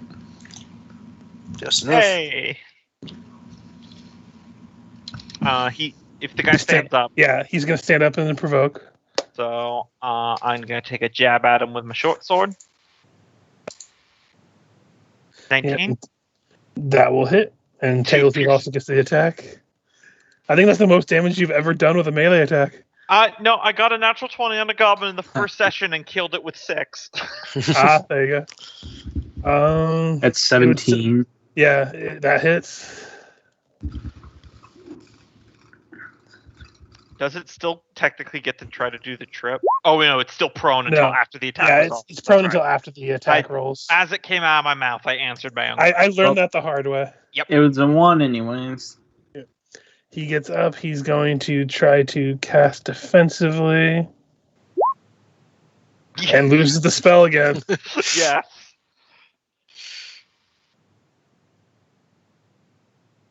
Yeah, and that's all he can do. It was much more effective when there was a melee in the door and a wizard behind it versus the wizard in the door and the melee behind it. Well, he also didn't expect a cat to dart out of nowhere. Yeah. 17? Yeah, that'll trip him. Hey, I think you left something down there on the ground. And then I turned to Fix. Might want to figure something out. I don't think I can keep doing this forever. Stand aside and I'll close the distance. As I just give it a tug, thump. In fact, I don't even think my whip has become uncoiled from his ankle yet.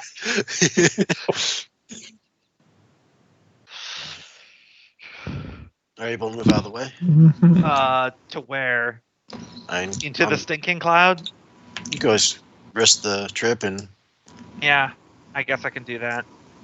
I won't be able to trip him anymore then. If you fail when you're moving the first space, you're going to fall into the grease, into the stinking cloud. I'll let you know that now. I'm just telling you. Fix. You're lucky I'm a Dex character. 22. Well, it's no ice storm, but I would like to say that I tug on the whip, which trips him. It comes untied around his wrist, and I slide on the grease underneath to fix his legs to get to that position there. That's acceptable with a 22. Yep. Okay, go. Although it is Ris'sh's turn first. Mm-hmm. And you know what? Since I only have to know where he is to cast it, and I have it prepared, let's give him a dose of his own medicine. What you cast? No more clouds. Oh, blindness deafness. Upcast to 17 DC. Because deafness just wrecks wizard spellcasting. Blindness on him, but yeah. They both do, but blindness more +2, so. that's going to fail. You just hear, son of a bitch!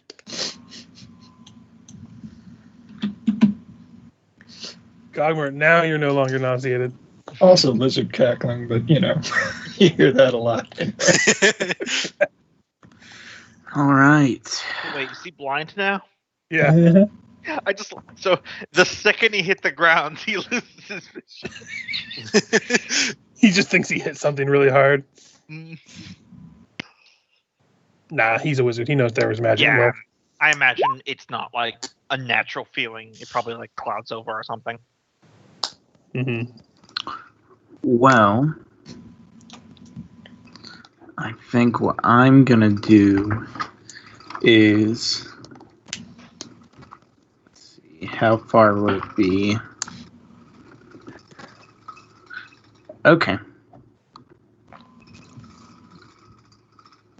Ooh.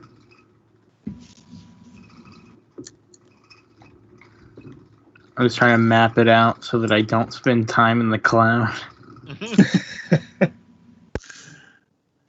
Yeah, nauseated is pretty brutal. Okay, I'm going to cast Animal Aspect to give myself the Otter aspect so I can hold my breath for 6 rounds before. That's a good use of it. Yeah. And then I will venture into the toxic waste. I thought about asking as to if... But that was a spell, so... And I'm just going to leave the cat out there. I thought about doing it to the cat, but I figured that a cat wouldn't be able to get the message that that's what you're meant to do. Mm-hmm. You still don't want to attack a cat if you want to make attacks with it. Nah. No. Yeah, this cat up here. The one next to the wizard. Still has that +4 because somebody keeps knocking him prone. Give the painter in a roll. Also, now he's got a -2 AC and no dex to AC, so... Yeah. So that's 18? That hits. Anything at this point is a stiff breeze is going to hit this guy. Okay. Describe your kill. I mean, it's exactly the sad sight that you imagine here. It's this fat old man, and he's tripped over on the ground, and he can't see anything, and he's getting mauled to death by a beast of the wild. Don't you mean the cat just curls up and lays down on his face? No, I don't think so. I'm going to move its token. At this point, it's doing that thing that house cats do where they're just playing with it. Oh, that's terrible. I was hoping to spare it so we could question him. Hard to spare with, large cats. It's very true. I would like to say I take some credit for that one. Oh, for sure. I'd say in character. Emanuele. All right, now that he's got his wits about him, so the fog's gone. Yes. All right, he's gonna move around, hop up over here. Can he avoid the grease that way? Oh, yeah. Okay. Right, Gogmert just moved. Can he get a shot off? He saw the claw. Yeah, it'll have half cover, so it gets a bonus to its AC, but... Okay. Take a blind shot at something that he knows not what it is. Sorry, are you not going to dispel the grease by chance? It's not dismissible. I thought that's what the de-next duration means, though. Is it? Yeah, if it has... Copy that over, then. Yeah. Hold on, guys. Michael, are you doing actions out of turn order? Because I just noticed you moved and cast Cure Light Wounds. Oh yeah, you're right. Because there's Still in this combat. Yep. Huh. Yeah, it is dismissed. Yeah, I'll go ahead and dismiss it now, since I can see you guys avoiding it. Sorry, I'm not trying to be a buzzkill. I was just noticing. He's also gonna swift action use his animal aspect. That will hit for 10. And I'm not even gonna look. I don't think I can give combat advice to a cat. I'd imagine not. I could give covering fire though, because the way makes it describes it is basically just like so many arrows are coming at the. Yeah, but advice would probably be lost on it unless you can speak cat. Yeah. So covering fire, the cat gets +2 AC. Okay. Which is good because up next is the Zambies. Or should I say Zambies? Zombobi. No, just say Zambi. Zamboni? Mm-hmm. Oh, there are a lot more zombies. So there's going to be 2 attacks on the kitty. Well, I've noticed working in Curse of the Crimson Throne that they like to use zombies as like kind of filler enemies. Mm-hmm. If they don't quite think the CR of the encounter is high enough. Yeah, that's kind of what they are once you're above level 1. Yep. Yeah. So 1 will hit you for 7 damage. Yeah, just barely. Even with the +2 AC. Yeah, its AC is normally 20, so. Yeah, just barely is 22. But that'll be their turn. Ephixa. You smell death. Worse, I smell undeath. So 5 foot step up and 2 go ahead and fight. Let's see, so he's not being smote anymore. Or he's not being smote in general. So scimitar. Yep, that'll hit. Will not confirm. And question. When it has a DR and then it has the word, that's the thing that you need to bypass it, right? Yeah. Pretty sure. Because it has DR slashing because it's a zombie. Yeah, someone's bypassed So by that'll slashing. be fine for that then. All right. That will kill that one. Oh. All right then. The zombie. Right. Sure. Fair point. Since that was my standard, am I still able to move more? Since again that was 1 attack out of 2. You didn't? Did you have to move to get up to there to attack it though? True. 5 foot step. That's true. So. Good point. Okay. Then I'll tap another lay on hands to help out the cat.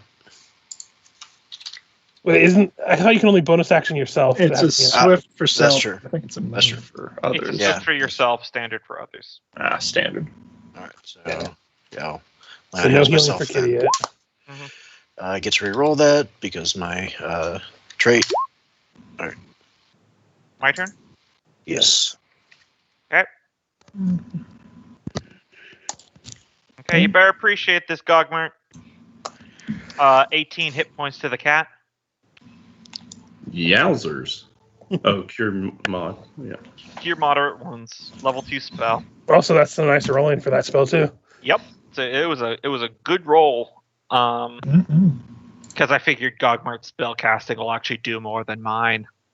Mm-hmm. I built a support character, guys. I have to support people. And yeah, that's all I got. Gotcha. And then it is Ris'sh's. Reese's Pieces. 30-foot move. Not really anything to cast. As if you'll let me, I'll prep an action to throw a Disrupt Undead when it comes into view. Yeah. If another one comes into view, It's got no cover, I guess, from here, but still. Yeah, that's no problem. You can easily hold that. Gogmert, as Emanuele likes to say. All right. Tangled 5 foot stepping there. On all of the bodies. Yep. But it is a cat. It likes to step on things. No, don't eat its face. Oh. Licking. Going to attack the zombie. I don't think any bonus other than just the magic thing, I think, is still. That's a miss. Then Gogmert's gonna run down here. He still has 2 more attacks. He's only 5 foot, so. Oh yeah, you're right. Well, Gogmert will still run down there. Either way. Hit. This time we're on the right side of the choke point. And then Gogmert pulls out his flame blade and finish him off. Yeah, that hits and does finish that one off. That one. Mm-hmm. He thinks this man has been busy. Other kitty cat just staying outside. I have a new appreciation. I'm going to bring him in now. Let me... Yeah. Yeah. If I've learned one thing running this game, choke points in Pathfinder are very, very good. Oh, yeah. Mm-hmm. For one party or the other. You're never sure which.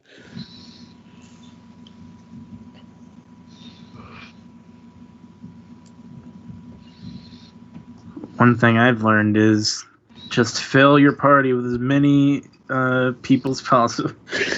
Well, yeah, action economy is also a killer. All the animal companions. Like everything. I mean, it's not entirely dissimilar to how the game is originally supposed to be played. Mm-hmm. All Druid party, come out.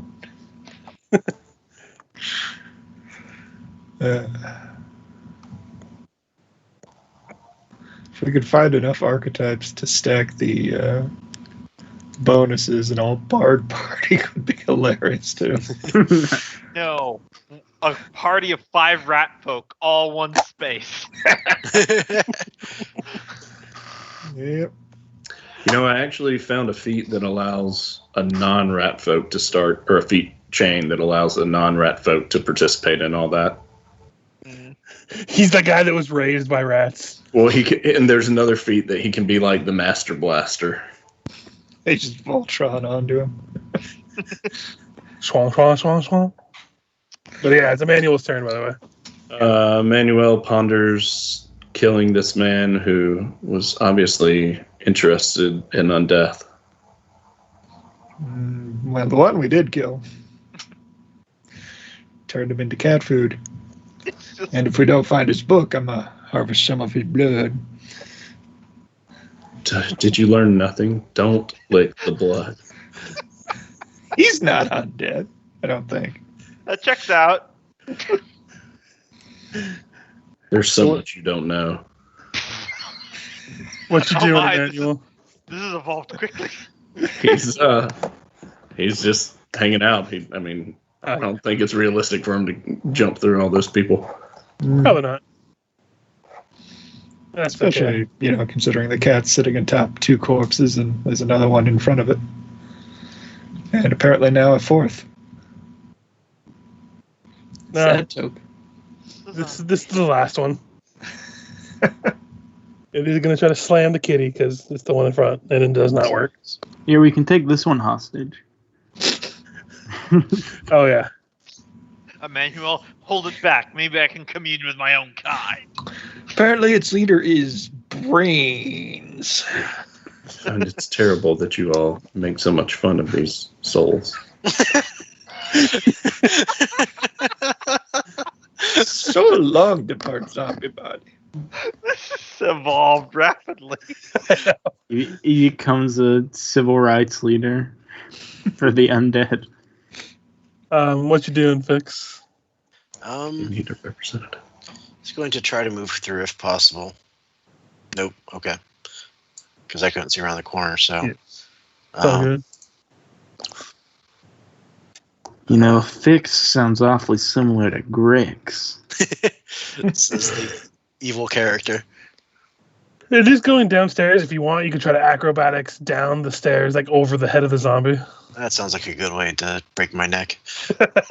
Just goes tumbling into the base. I mean, only if you got 2 natural ones. Right. And I mean, what are the odds? That would never happen. Like that'd be like growing wings and being able to shoot fireballs from the sky. Screw it, I'll give it a shot. Gonna perform an acrobatics. Go. So we all knew what would happen when we gave you an unsanctioned psyker. So you're just pushed back, so you basically end up where you are. Okay. So I'll flicker out of there. That'll just be my turn. Gotcha. Wait, no. Because that was for our move. Yeah. So I'll go ahead and lay on hands this cat.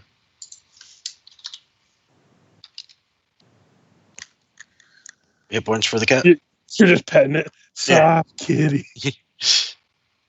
I didn't want to do that.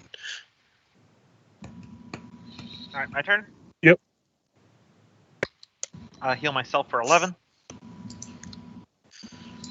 There you go. Back in the game. Oops, actually overhealed by accident. Ris'sh. Well, it's got cover, so I guess I will try that. Oh, sorry. One last thing, I'll just 5-foot step out of the way over here. Yeah. Oh, yeah, anyone who could get I better. think even getting up there would not really give me that much better of an angle, so... Yeah, it's a little bit hard of an angle. Yeah. But it is a ray of positive energy, so it's not going to kill any of us if it hits by accident. Except for Emanuele. Although I think it's a 9, so it probably won't hit anyway. No. Even with mischance and cover and... Can Tangletooth come back with the swoop? Mm-hmm. He's been the MVP of this fight. That hits, and hits. So let's see. That's 12, and then minus 18. Yeah, it's just the bite has piercing, so it's a little different. Yeah. Yeah, Tangletooth takes another one down.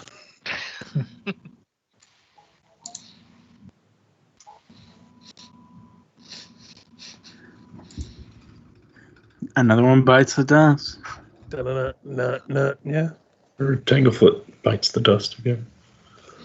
And apparently ends the combat. Yep. As the fight concludes, and you're all just kind of like surrounded by these undead corpses, you just hear the guy in the back. Hey, like, is it safe? Maybe. Don't move. Okay, I won't. Where wizard's room? Want to read book. He stayed downstairs. Ris'sh kind of rushes off downstairs. Wait, Ris'sh. I'll read everything now. And we'll do that. We'll handle all that stuff next session. This is a good stopping point anyway. So. You don't have mercies yet, do you, Loki? I'm afraid not. Dang. You're going to have to just try to pass this the old-fashioned way. With my +2 fort save. Hey, good news. It only takes 2 consecutive saves. Yep. Up. Cool. Or, make our way back to the temple and fish out the cash for a remove disease. Yeah. That's such a high-level spell, I think, isn't it? Emanuele Third level. Third puts his hand on Lucilla's shoulder. Don't worry, they were able to help me. Huh? What if? I didn't express anything out loud yet. What are you talking? That was a purely out of character question, Emanuele. I can. Yeah. Can't you sense it? The change inside you. I'm Those around loving that gag, by the way. I'm loving it so much. God. Quickly put points in chef so that you can make masterwork chicken soup. I will tell you now, just so you're not surprised by it. There are no third level spells available at the cathedral. The highest they go to is second level. Yeah, makes sense. But there's still some like alchemy stuff that can boost your. Oh yeah, too, so. there's stuff to do. I'm just saying, like in terms of like spell casting, Father Xantus is the highest level cleric the town has, and he's only a cleric 4. Yeah. Oh yeah, even like in Way of the Wicked, our characters we're extremely powerful, even for like world leaders. Oh yeah. Yeah, you've. I don't know where I got it from, but I recall that like 80% of the population caps out at level 6, and then increasingly smaller from there. Yeah. Most like townsfolk aren't even A level. Most of the leaders in Corvosa are around like 13th, 14th level. And that's considered pretty good.